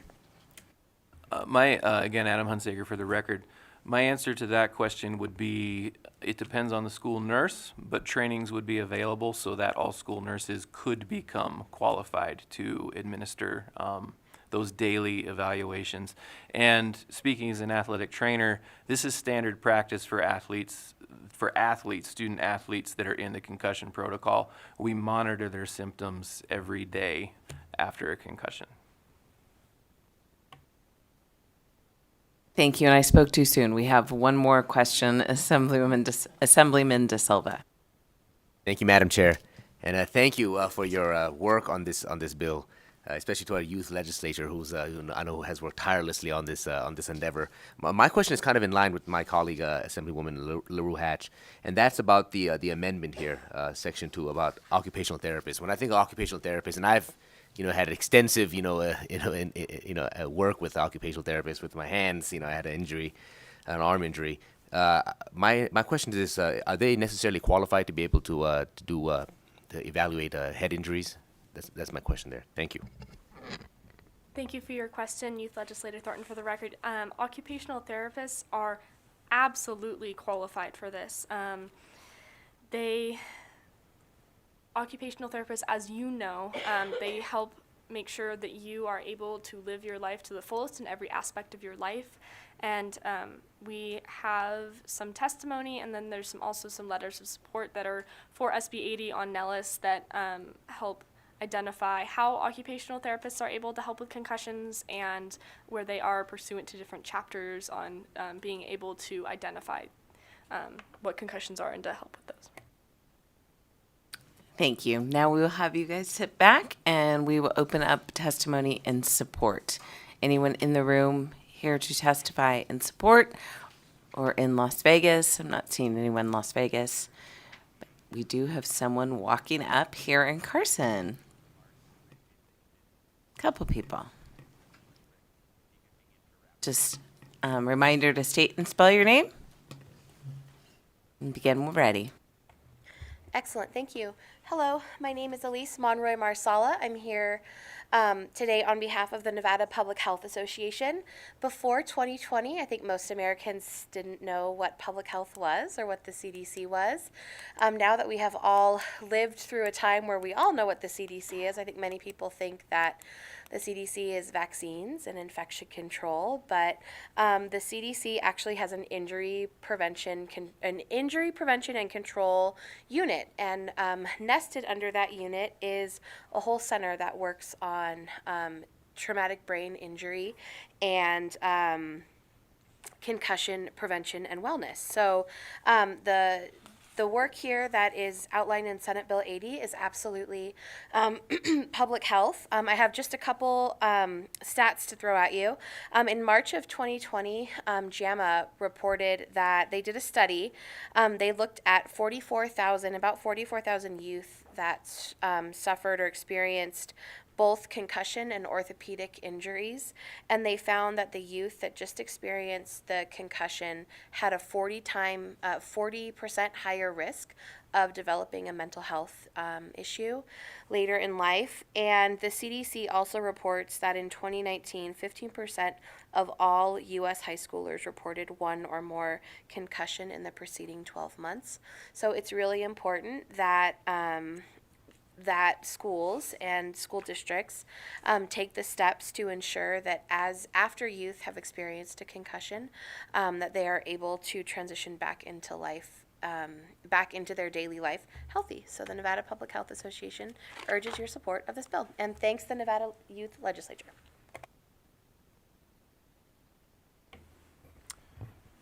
Thank you, Andrew Fueling, Superintendent, Carson City School District. First, not to brag, but Stella is a Carson kiddo, so great job, Stella. Second, just in general, we certainly support our student athletes with this concussion protocol that we already have in place. The primary charge of schools is, of course, academics, and so I think it makes sense to otherwise support the return to the classroom. So thank you. Good afternoon. My name is Erin Bean, for the record. I'm a teacher at Carson High School, and I did teach Stella in school, and she's amazing, and you all know that. But I did want to come today to testify for or in support of SB 80. I know one of the main concerns at the last hearing and this one as well was the training that teachers would undergo for this concussion protocol. And we already do trainings online for bloodborne pathogens and homelessness and violence in the workplace and things like that. And this would be an addition to that, which is, I think, a good thing because we as teachers and we as schools are here to help students find success. And if we don't know as teachers what a concussion looks like and how to help students with concussions, I think we're failing our students. So I think the training would not be a burden. It would be an addition to, but it helps us service our children. So I support SB 80. Thank you for being here, Ms. Bean. It looks like we do have someone in Vegas, but you're not coming up to the dais, so I'm assuming that you are not testifying in support.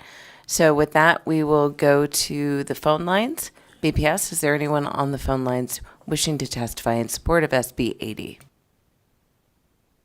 Callers, if you would like to testify in support of SB 80, please press star 9 now to take your place in the queue.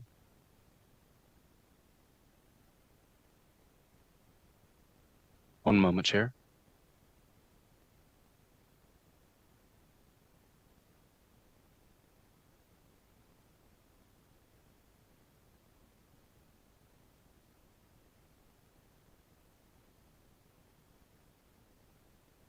Caller with the last 3 digits, 612, please press star 6 to unmute your microphone.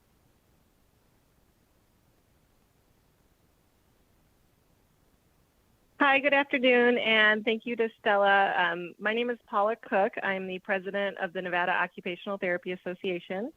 Thank you, Madam Chair, and especially to you, Stella, and the Nevada Youth Legislature for all their work, for all the current staff and committee members, and the current all the school staff and students who are dealing with these issues. I just want to say that we are in support of the amendment to include occupational therapists in this bill. As we are fully trained to address these, we look at how the person and the activity and the environment interact so that somebody can be successful in the things that occupy their day.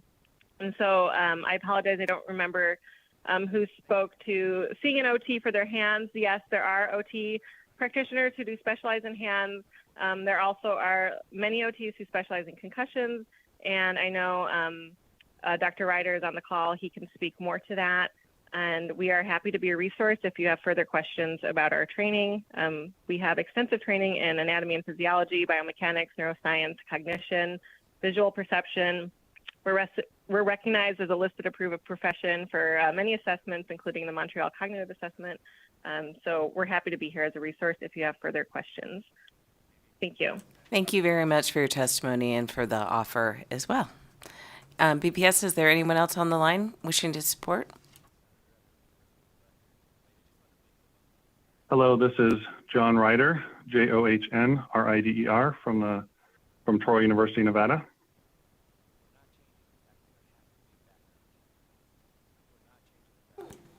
Are you still there? Yes, I am. I was waiting for a response. I Oh, yeah, apologize. please go ahead. Thank you. I would also like to speak in support of SB 80 with the amendment to include occupational therapists as healthcare providers.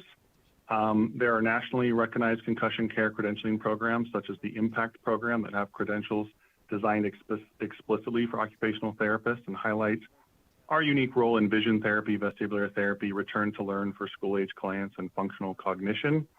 Our American Occupational Therapy Association has also published numerous documents on occupational therapy's role in concussion care and demonstrated these with examples and case studies.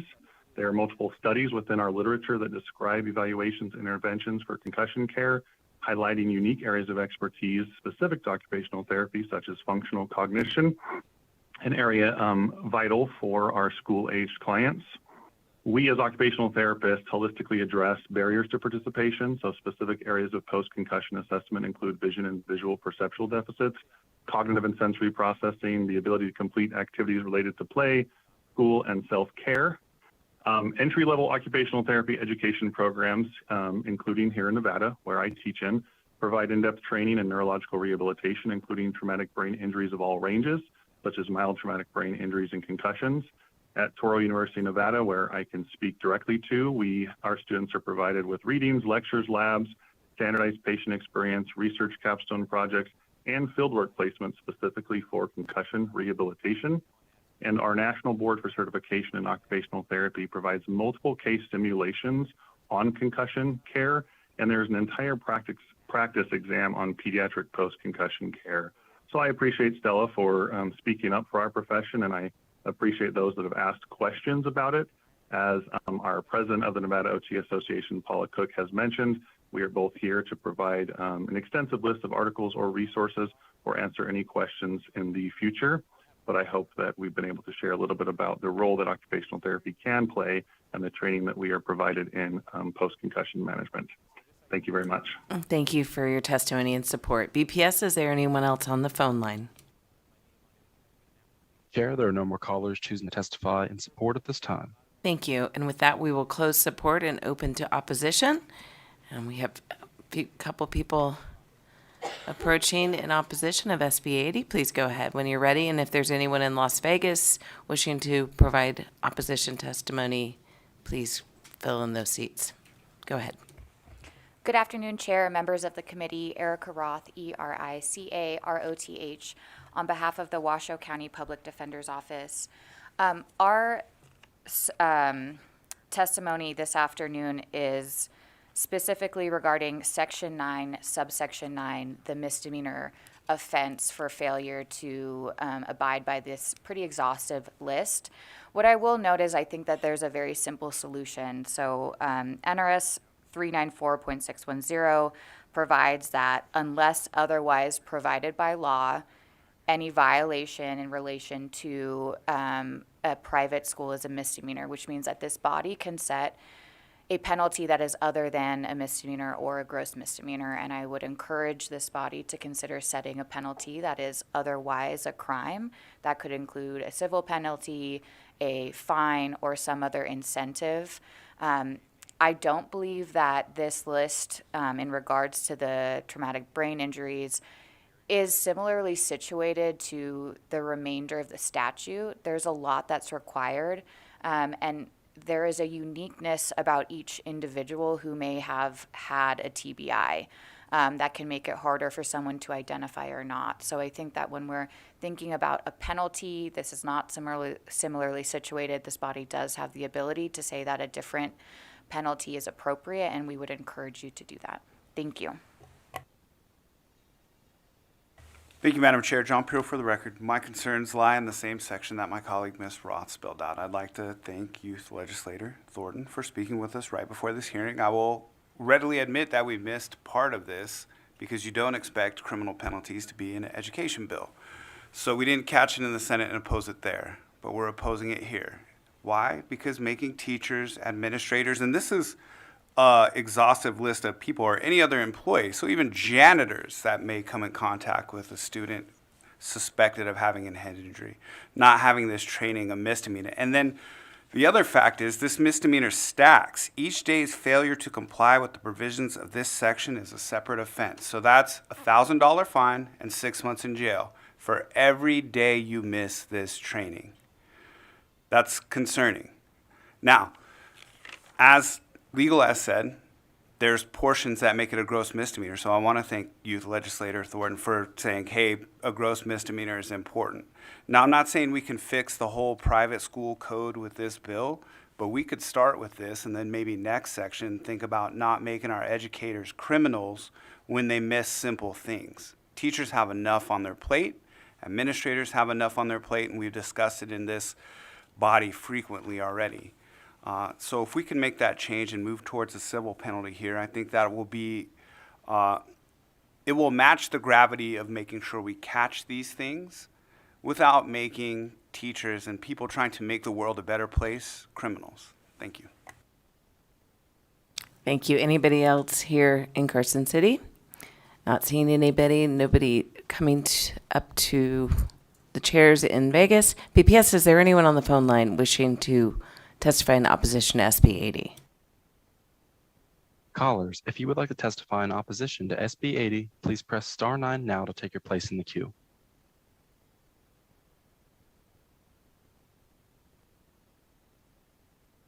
One moment, Chair.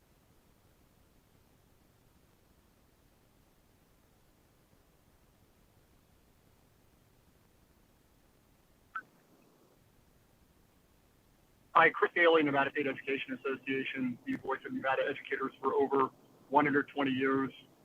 We certainly appreciate the work of the Nevada Youth Legislature and the importance of this issue, the seriousness of concussions and head injuries.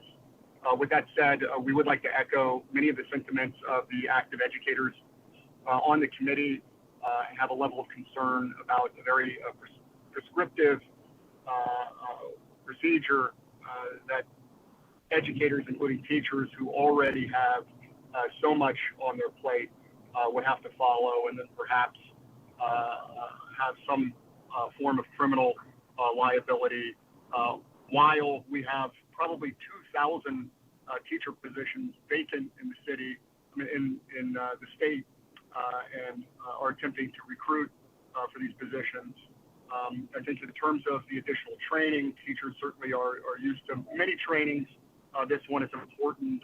We would like to make sure that any additional training is provided for and counted in terms of the hours that teachers have to complete work outside of the classroom in terms of their contract hours.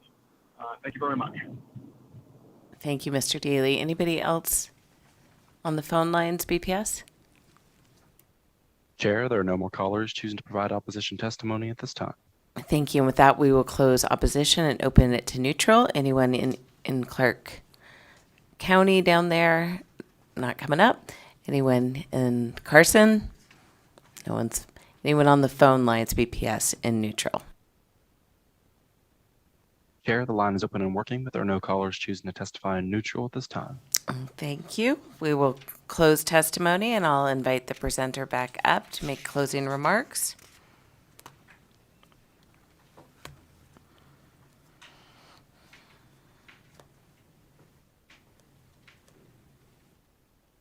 Thank you, Chair Bilberry-Axelrod, Youth Legislator Thornton for the record. I want to first thank you all for all your questions. First, most of the protocol that we currently have in law is available for student athletes, but not for all students. So this bill would provide the same level of care to students as to student athletes that is already in law. Second, all of the new laws that are being worked on this session have penalties, and this bill is no different than all of the bills that every single one of you is sponsoring. And then, why should we pass this bill? So there was the kid in my class last year who came in, who was very short with the teacher, who seemed really out of it and sat down and placed his head in the desk and did not interact with the rest of the class. What would your first assumption be of this kid? That he's being rude and disrespectful, that he's being a teenager? The teacher could have sent the student to the principal, but instead, because of the knowledge that my teacher had of traumatic brain injuries, the teacher asked questions to identify if this kid might have a traumatic brain injury, and surprisingly enough, the kid had fallen down and smacked his head on the ground. So instead of disciplining this kid and possibly causing more harm, this kid was sent to the nurse and was found that this kid did have a concussion, and that is why he was acting so erratically. Concussions affect every aspect of your life, and we want to make sure to prioritize all students, not just student athletes. And I am very open to working with all of you on your questions that you raised and on making sure that this good policy is not lost within some of the opposition to parts of this bill. Thank you. Thank you very much, and thank you for all your hard work. We are very impressed, and so hopefully we can work in the next few days. We don't have a lot of time, but I think we're very committed to helping you with that policy, so thank you. Okay, with that, I will close the hearing on SB 80, and I will open the hearing on Senate Bill 196. Senator Hammond, it's nice to see you again, not on the basketball court. Yes, good afternoon, Madam Chair. And unfortunately, that one, I was hoping that I don't have very many bills alive. You know, that's what happens in the minority. And I was kind of hoping we would have this bill hearing before the game, before the ill will. I believe that would have been wise. Yeah. You know, the education, we were very well represented. I mean, you know, with all the females on our team. Yeah. We were all excellent basketball I players. believe in equity. And so. It didn't look like that on your team. No, I believe in equity. I want to give you an opportunity to score, and you give me an opportunity to throw the ball back, which, you know, your Assemblywoman, she just took me to school and scored right over me. So I don't know why you needed any extra help. I remain a nay. I think I'm there too. Okay. Well, I'll get to the business at hand, Madam Chair. It's my name is Scott Hammond, Senate District 18 for the record. I'm here to present SB 196, and you know, the bill really surrounds sports and education. And like many of you, I've been a part of sports my whole life, either as a participant or a fan, as a parent, as a coach even. I coached for 15 years in Clark County School District in various sports. And my main concern is always in making sure that people have equal access to sports. And that's what brings 196 to your attention. I had gotten several calls during the interim talking about requirements that were asked of their student athletes or potential student athletes. And so we brought this particular bill. Now, the first iteration of the bill did have some requirements in there, including having coaches list other jobs and the money that they were receiving from those other jobs. And we cleared that up and we removed that because we got several phone calls from the rural districts. Not only did we remove that, but there was also a requirement for principals to get involved in the process, creating more work for them and a financial burden. So we have been working on that. So if you look at the bill itself, it has a few sections. I'll start with Section 2. And Section 2 basically defines out-of-school activity as an activity that is not associated with the school, including a club, team, athletic camp, or program.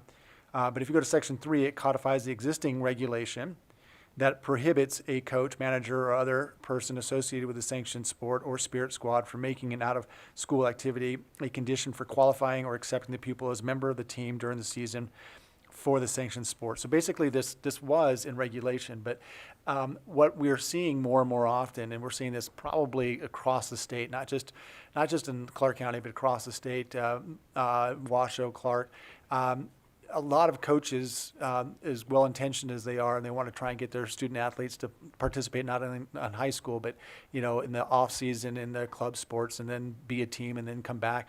But too often we hear these parents come to me and say, you know, my student wanted to try out, but was told, don't even try out for the team if you're not participating in the club team, in particular, probably their club team.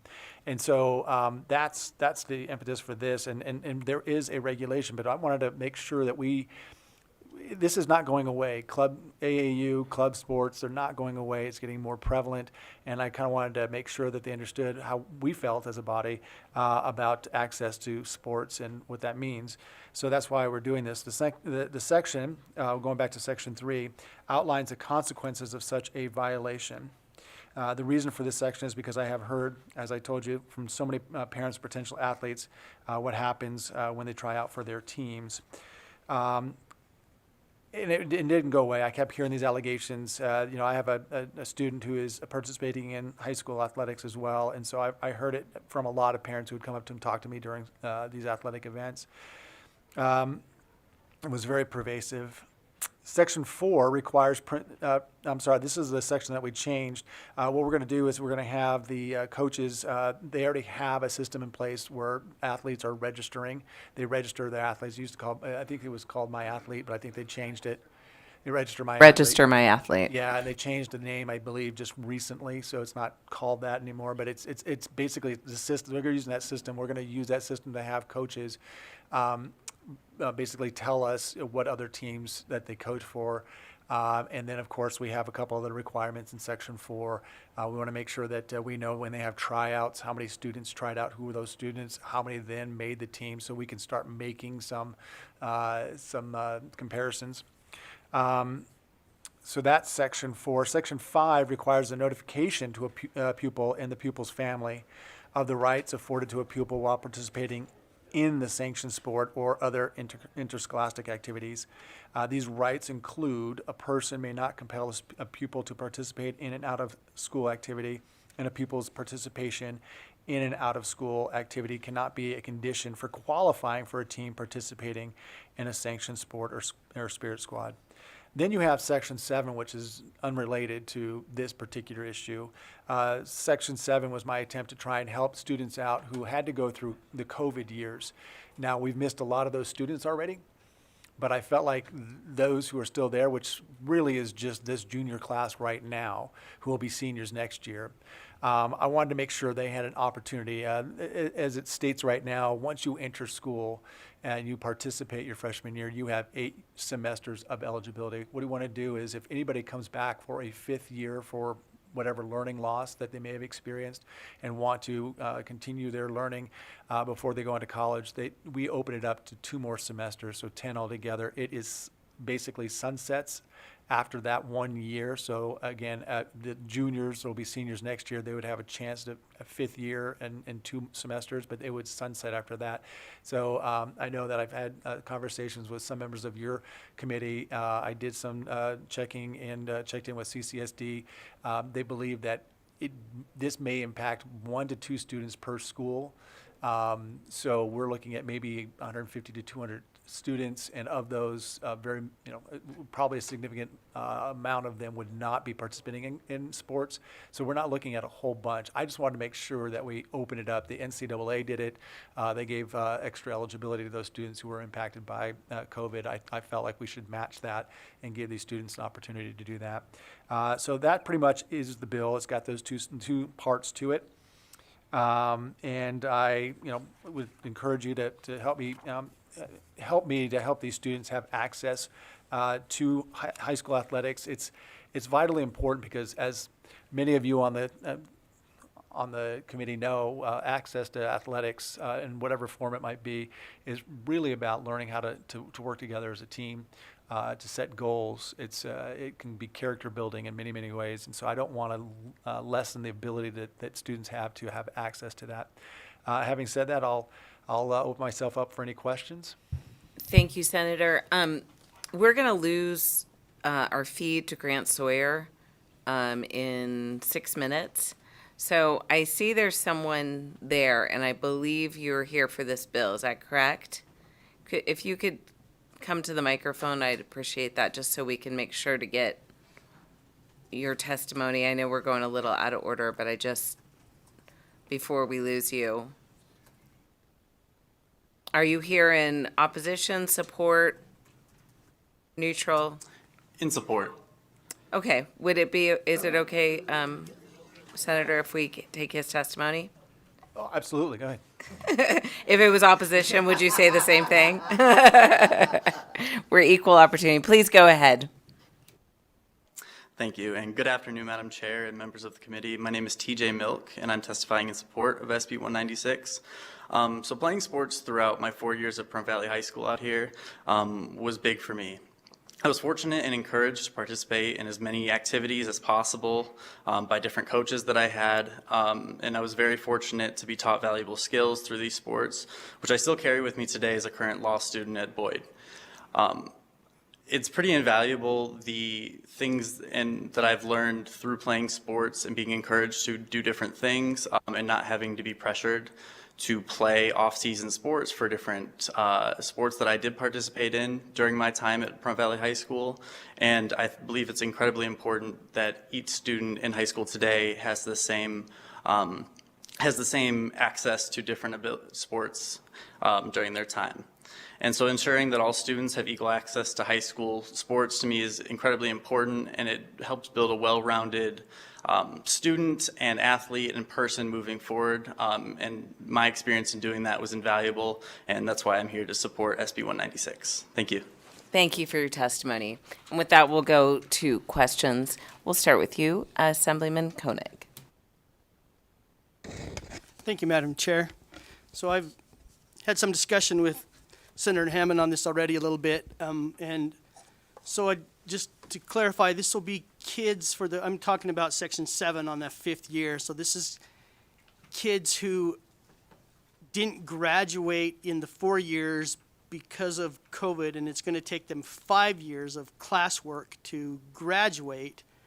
We're going to allow them to participate in sports. And I caught the part where you said there's 1 or 2 kids per school that might be playing sports. What was the numbers on, because we don't know for sure how many kids are going to play sports, but so how many kids are there out there that are going to need to take that 5th year of classwork to graduate?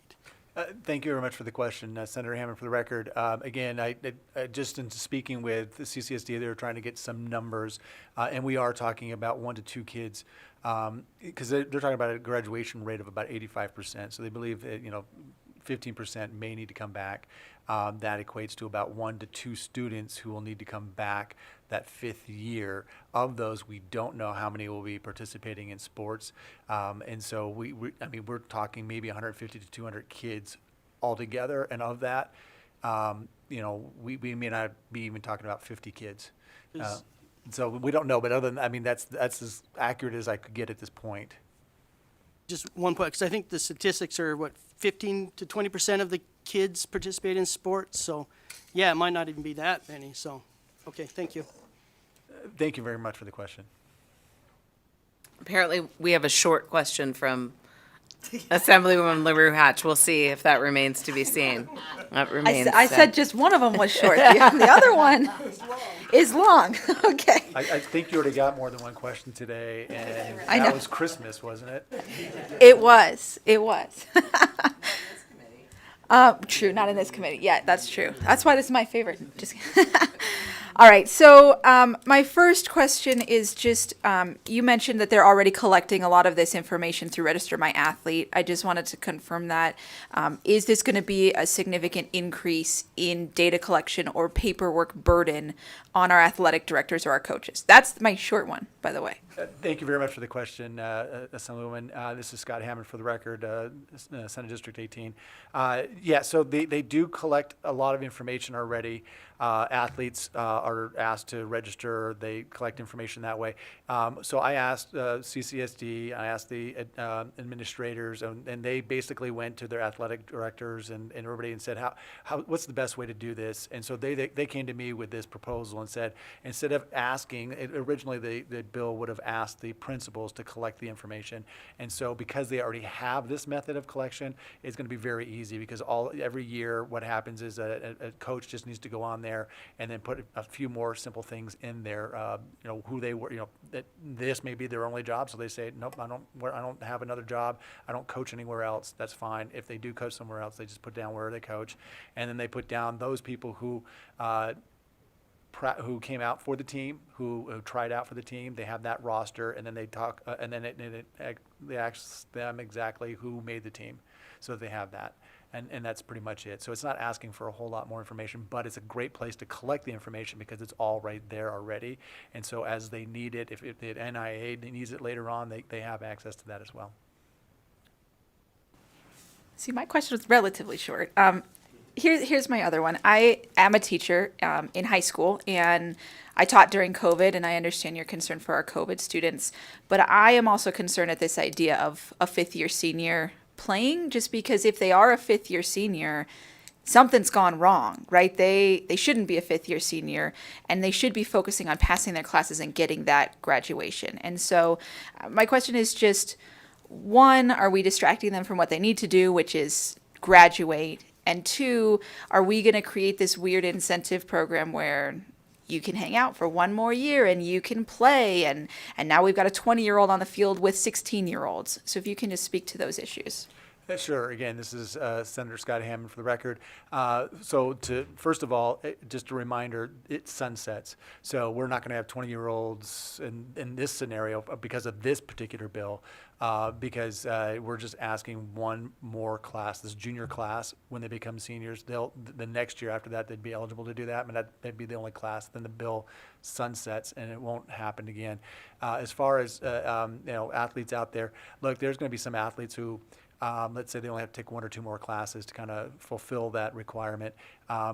But being on the cross-country team is that thing that focuses them, that centers them, because that's what they like doing, and they just can't wait for those things. I don't think that would be a distraction. There's, when you're talking about varsity squads, you're talking about 16, 17, 18-year-olds, and you might, talking about an 18-and-a-half-year-old maybe, and there's not going to be that much more difference between that 18-and-a-half and a 17-year-old. So I feel pretty confident that it'll be all right for one more year. Thank you. Next, we will go to Vice Chair Taylor. Thank you, Madam Chair, and thank you, Senator, for being here and for bringing the bill. Let's see, I have to, let me ask you my first one, if you'll allow, but they shouldn't be long. What do you anticipate? I know it's a limited number. If there's one or two students, say, per school across the state, and how many of them actually pay for your ride, it's going to be a limited number. Do you anticipate any kind of impact on, like, squad size, so it's taking a spot away from someone else, or class size or anything like that, just as you look at that, if this fifth year, and I appreciate the limited nature of it, and understand what the NCAA did and so on, and the poor kids that missed it, right? If they didn't get that year. So have you any idea from those that you've had a chance to speak to in Clark? Thank you very much, Assemblywoman, for the question. Again, Scott Hammond for the record. I have had a couple of conversations with some of the athletic folks, on some of the coaches down in Clark. And for the most part, I don't think that they're worried about too many people coming out and taking too many spots. I think we're talking about a very minuscule number of people. Koenig had asked me these questions, and I thought for sure that it was going to be small, but I wasn't sure. So that's why I wanted to ask. And we really aren't talking about that many people coming back for that 1 year. And I kind of based it off of the NCAA when I saw that the NCAA did the same thing and giving them one more year. And of course, they did it earlier. They did it a couple years ago, right after COVID, and so they included many more people. We're just going to include one class and then move on. So you may have one roster, but then that's what I love about high school athletics, especially at some of the larger places. You have a freshman team, a JV team, and a varsity team, so you have a lot of spots there. Yeah, and the reason if I may follow up, the reason is I appreciate the cross country example, but I think the bigger concern is not the cross country team, right? It's more of the varsity basketball team, the football team that's more of the bigger concern, I think, as you ask these questions. My other question is the enforcement on the club coaches, right? With my sports background, I get it, I know it, all of that, and it's a problem. But how do we enforce that? For an example, in the Washoe County School District, we have rules against it, but it's the enforce. How do you catch them? And then the enforcement. Yeah, so thank you again for the question. This is a big problem because, I look, because I was getting all these phone calls. And for those of you who aren't familiar really with club teams, AAU, you could be talking about a $5,000 to $7,000 payment to play club sports. So when a coach says, it does, and sometimes they don't come right out and say it, but when they start to hint and make these conditions and say, I need you to, play club team before you even dare to come out for my team, they're basically telling parents you got to spend $5,000, $6,000, $7,000. That's why I say it's a barrier. It's a prohibition to play high school sports, and that's not the way it was supposed to be. It's not the intent, right? So the enforcement, the NIA has been doing this for a while. They had a regulation, and I think that they just have not and I think they're doing the best they can, but I think it's just really important for coaches to know that more people are seeing this. We're noticing it. We're putting it in our statute that you cannot do this. We are serious about making sure our student athletes all have access, equal access to sports. And so that's why I want to do this. In some states, they're going much further than this. You know, this is small compared to in Florida, for example, they've passed things that say you are only allowed to have, if you're going to go from a high school team to a AAU team, or you can only have 60 or 65%, I can't remember the numbers now, but a very small, participate on the same team once it gets into club, because they're trying to break that up so that the coach can't take 100% of the high school team, put 100% of them on another AAU or a club team, and then keep playing throughout the off season. And so I've actually worked with one of the high school coaches down there. She's a volleyball coach, and she came from Florida, and we talked about the bill. What would be the first step that you would take? And this is one of the things that she mentioned, and so that's why I went this direction. But you know, if you want to make something even louder, there are other bills, there are other steps we can take later on to show coaches and folks that we're serious about it. I just don't want to have a chilling effect on coaching. I want to make sure that the coaches know we still support you, we want you there. There's going to be some bad actors out there, and I'm just worried that club sports aren't going away anytime soon. AAU is not going away. That's where they're going there to scout the students and everything like that. But I still want to make sure there's access to high school athletics for folks who just can't afford to be in club sports, to be honest with you. And so that's why I really want to make sure that this bill is loud. So the intention, if it is not how we catch them, because we know it's happening now and it's against the rules. Yeah. And this is just telling them, hey, just know there are more eyes on you, and so maybe it might make them think twice. Is that the intention? Yeah. 'Cause Thank you. And again, Senator Hammond, for the record. And plus, what we're doing is we're putting in here that they can be removed as a coach for up to a year. So we're making sure that there's a stronger penalty as well. okay, I appreciate it. Thank you for your indulgence, Madam Chair. Thank you. And we are going to lose a couple members to other committees, but I know Assemblyman De Silva has a question for you before we lose him. Thank you, Madam Chair. And thank you, Senator, for your great presentation and for your awesome tie. Made a fourth be with you. The fourth be with you. So, Mike, I understand the real onus of this bill. It's a huge issue out there. I was a high school athlete myself, coached high school sports, and the AAU club teams become like these recruiting hubs, really, and they create that streamlined process where some schools are just exponentially better than others. And as a basketball coach myself, I've been in running clocks several times with schools over year after year, and there's nothing we can really do about it. But when you look at where the athletes come from, you see what the strategy there that's in place. My only concern is this: I think there are some coaches out there, and I can point to without naming. I shouldn't name them, but some schools now that have actually created, I think, some community-oriented sort of recruitment efforts. Schools, feeder schools to these high schools, even going back into the elementary schools. So they're in the quote-unquote zone system, but they're trying to create avenues where an elementary school will have a club team, and then that school is then fed into a middle school. And then middle school would then come into the high school. So is that something that you've thought about? Then I think in some ways that could be a good thing for community-oriented sports. But in reading this bill, I see that this bill could maybe harm programs that are in effect, creating those community lines of not recruitment per se, but streamlining those kids into a athletic program, eventually to high school.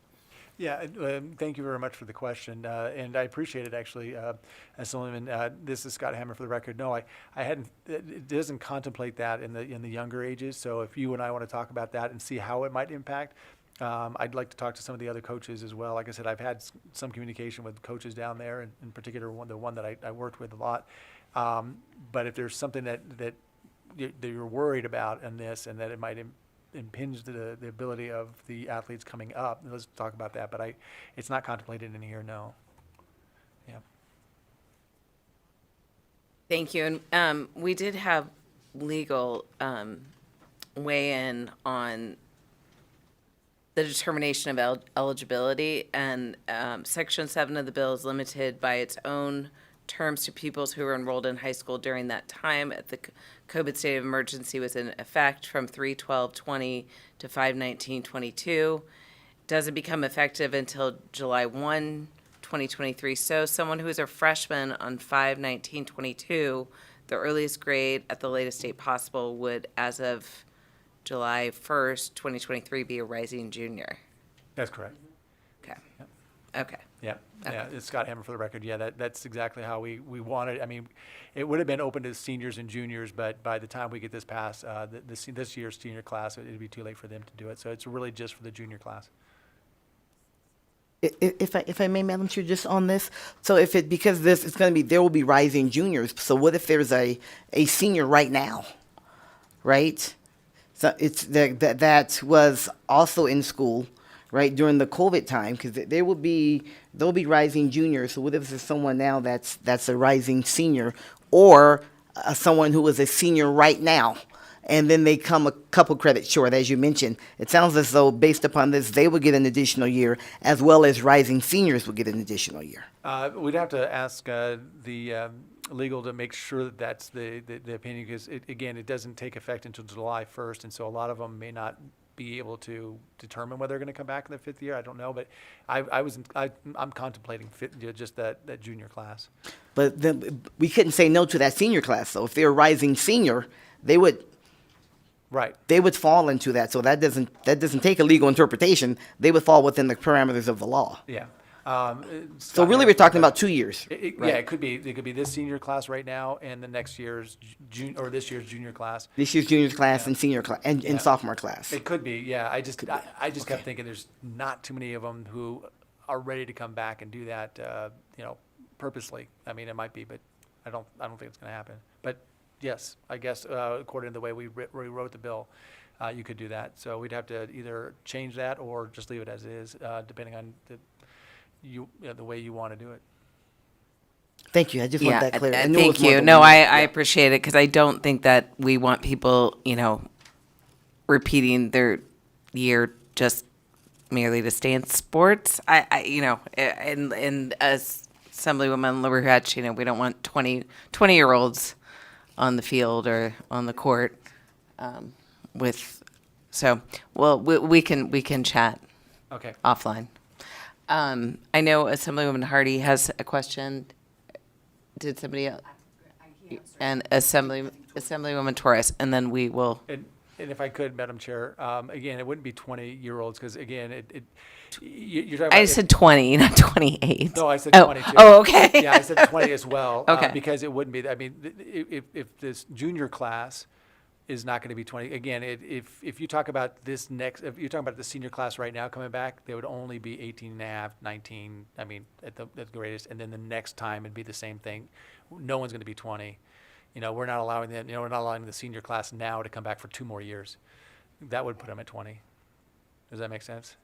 So, yeah, we will keep the 20-year-olds off the field for now. For now, he says.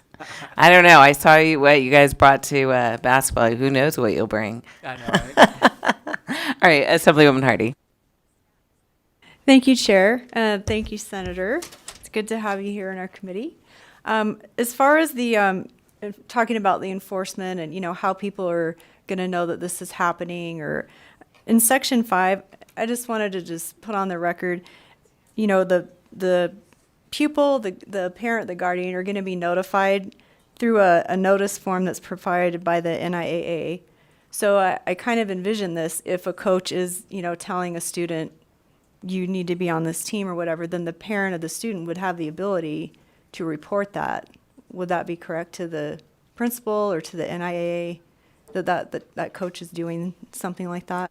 This is Scott Hammer for the record. Thank you, Assemblywoman. Exactly. So that provision was put in there purposefully so that people have more information, more knowledge. So you're absolutely right. And plus, of course, we're allowing the NIA still to come up with further regulations to make sure that they cover whatever they feel like they need to do as well. Again, this is probably going to get worse before it gets better. But that's one of the things we want to do is arm everybody with that same knowledge. And you're right about losing committee members. That happened fast. You're lucky, because we'd probably have like 12 more questions instead of just one more. Assemblywoman Torres. But no worries, there's still several of us here. And, you know, I think I kind of just want to reiterate some of the concerns that my colleagues have mentioned, because I do have concerns with students purposely holding themselves back, and I will say that there's a couple things that could happen. So one, I don't know that there's anything requiring high school students, and this would be something maybe to look into, whether or not high school students are required to graduate just because you have the credits. An example might be that I know that I was able to graduate my junior year. I graduated my junior year of high school. I had friends that had just as many credits that I did, could have graduated junior year, but chose to stay. So there's that issue. Then you also have the issue with like funding, and I think that there is some issues with federal funding for that. You have dual enrollment programs now that like you could have students that choose to stay and then also can just take the college classes, right? Which would be actually a really smart and great option, especially if the school funds it for them, right? Then there's also the concern I do have, like, and we have seen it. I mean, I have had parents purposely intend or try, reach out to administrators intending to hold a 13-year-old back in middle school so that kid can be bigger when they get to high school. So I do think that is something, like it's a very common thing that happens. And so I do have a concern that might happen. And if a kid has already been held back there, they would be 20, right? And those are the parents that are like die-hard, you know, sports parents. When you're holding your kid back so that they can be a little bit bigger to play, like you're die-hard sports parents, and I could see this one opening it up so that they could then do that again another year, right? So I just have some like logistical concerns, and I'm happy to continue this conversation, but I wanted to flag those. Yeah, if I could, Senator Hammer, for the record, thank you for that concern. But first of all, the one concern you had about the dual funding and federal funding coming in. Look, I think they already have those policies in place.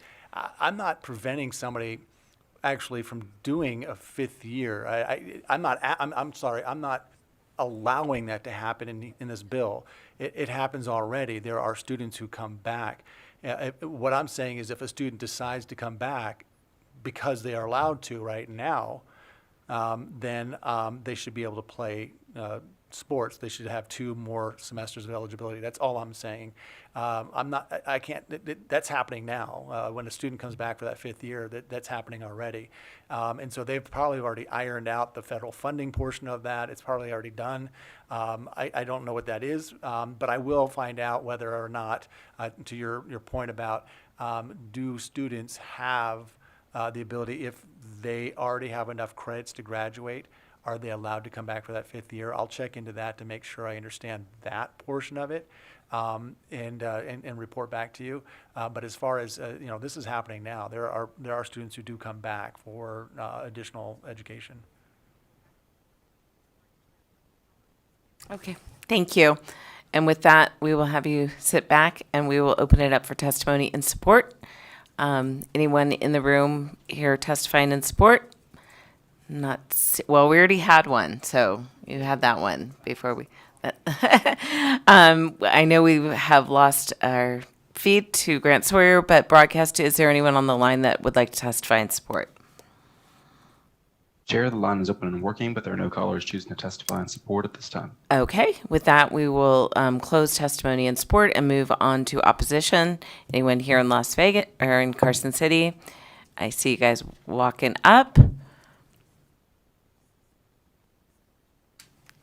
And just remember to state your name for the record.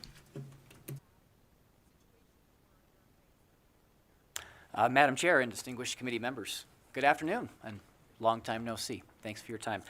For the record, I am Donnie Nelson, D-O-N-N-I-E-N-E-L-S-O-N, and I'm the Executive Director of the Nevada Interscholastic Activities Association. SB 196 will be detrimental to the NIA with regards to how our organization operates. And like I said before, our member schools want to work together, from the small enrollment schools to the large enrollment schools and all schools in between, and also from our rural areas to our metropolitan areas, to create language that best suits the goals, missions, and objectives of what our organization is all about.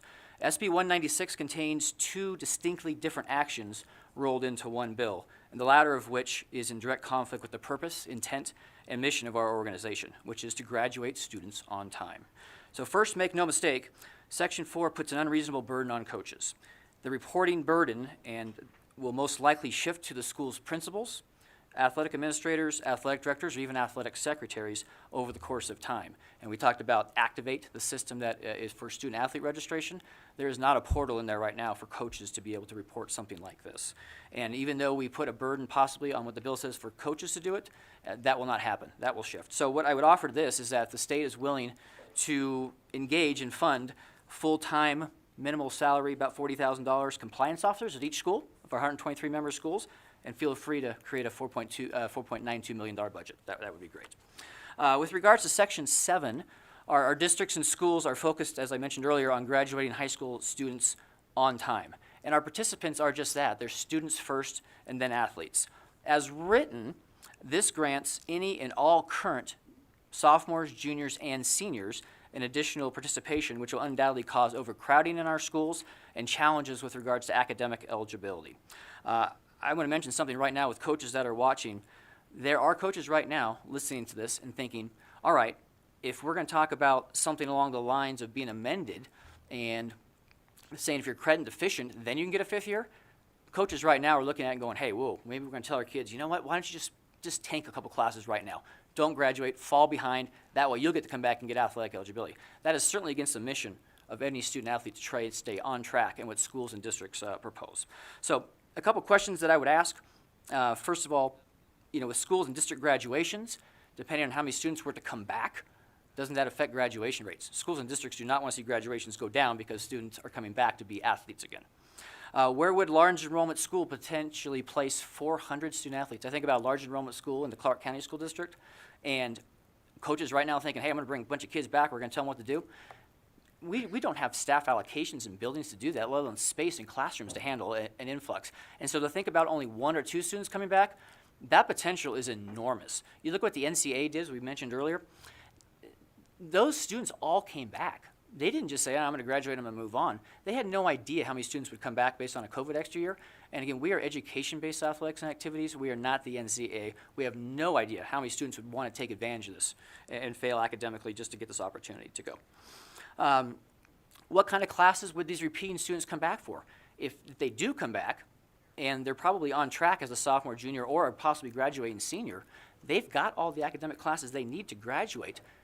They would have to take fluff classes. What would we create in order for them to still be in compliance with our minimum academic rules, which are 4 classes during a semester? Don't know how that would happen. Those are the main points, and we see. And again, our association is unified in that we have no interest in putting a burden, with students coming back for next year of eligibility. I know my colleagues here will address other aspects of the coaching regulations. So with that, turn over to Lori Lotz.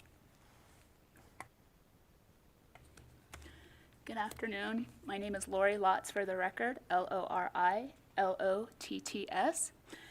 Thank you, Madam Chair and committee, for hearing me talk today. I'm going to talk most about the coaches aspect of this bill. There are regulations already in place to address club coaches coaching high school teams. Both NAC 385B 370 and 372 prohibit a coach from making membership on a club team as a condition of making the high school team. If there is a documented violation, there are penalties also in place addressed in NAC 385B, 950, and 956. Coaches currently are already required to complete the Nevada Coaching Education Program, including courses, the fundamentals of coaching, concussion management, and sport first aid. All coaches must also be CPR certified. These courses are required of all coaches, whether they're paid or volunteer, and they're at the expense of the coach. There are additional requirements as well for classes for each school and district.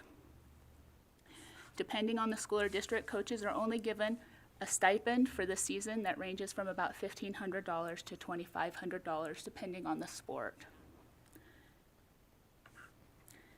The passage of this bill would create an exorbitant amount of work for already taxed school staff, including administrators, athletic directors, and office staff. I know Senator Hammond mentioned Register My Athlete, which is now called Activate, as being a way to track this information.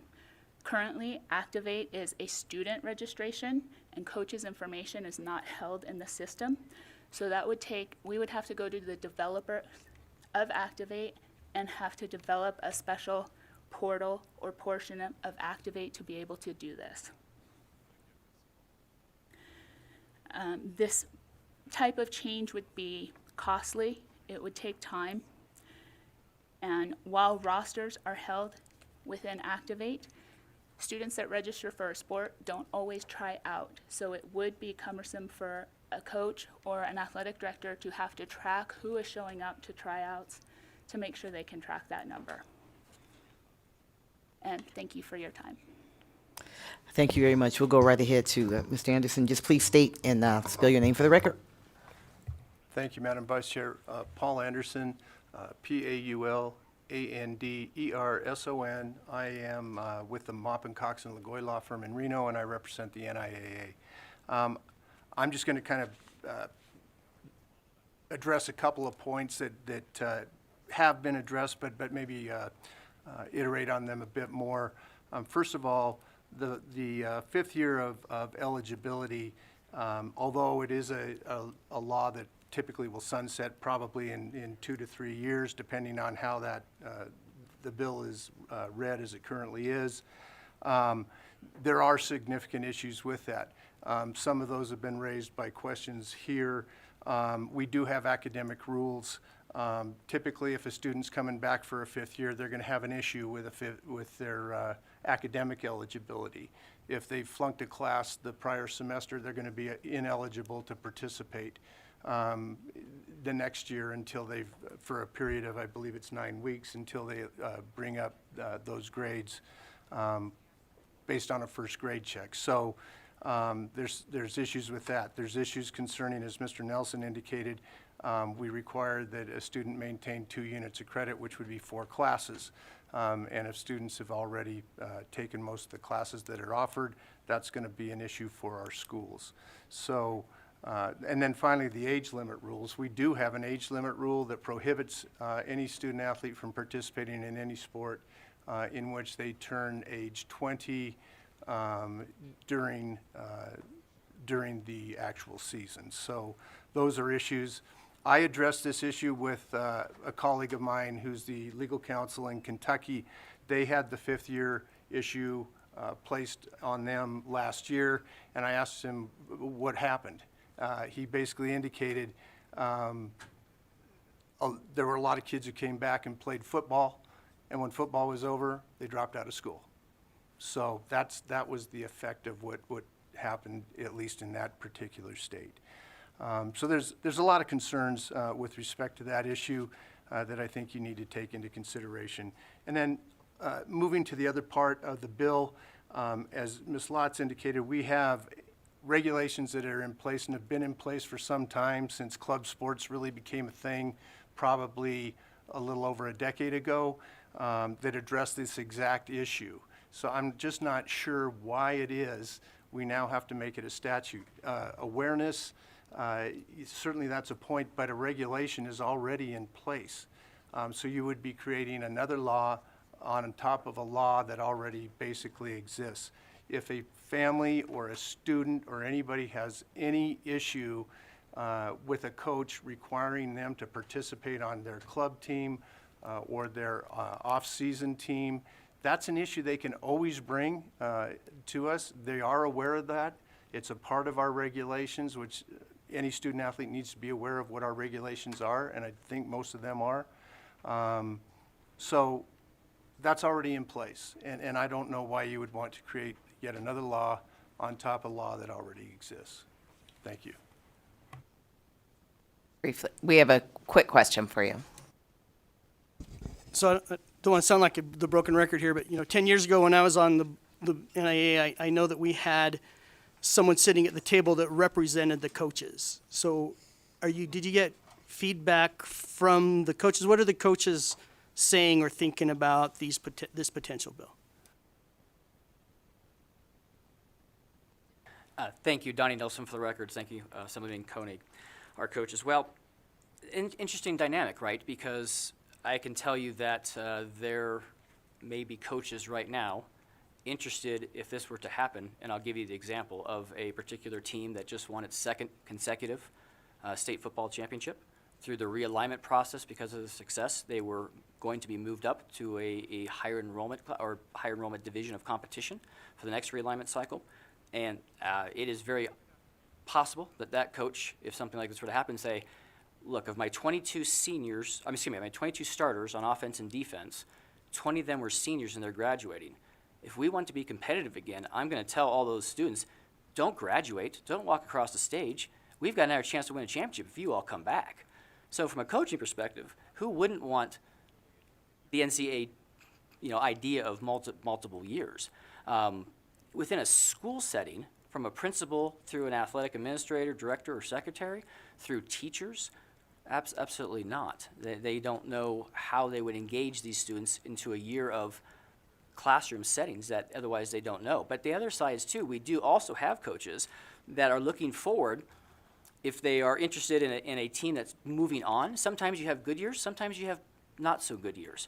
And sometimes coaches, right, wrong, or indifferent, would say, you know what, this group needs to move on. It hasn't been successful, we've got some internal team problems, and they're looking forward to the next group of kids coming up.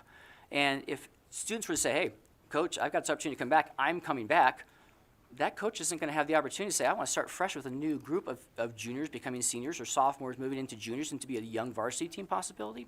So many coaches would also be against that too, because they want to see their kids move forward through the system and their program can continue to develop each year. Thank you for the question. Okay. Thank you very much for your testimony. BPS, is there anyone on the phone line who is in opposition? Callers, if you would like to testify in opposition to SB 196, please press star 9 now to take your place in the queue.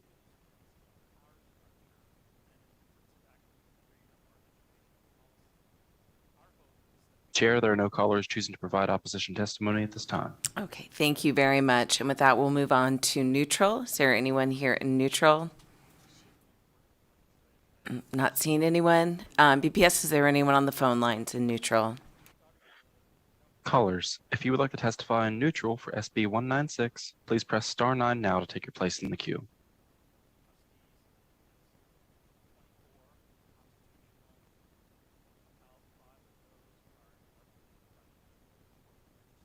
One moment, Chair.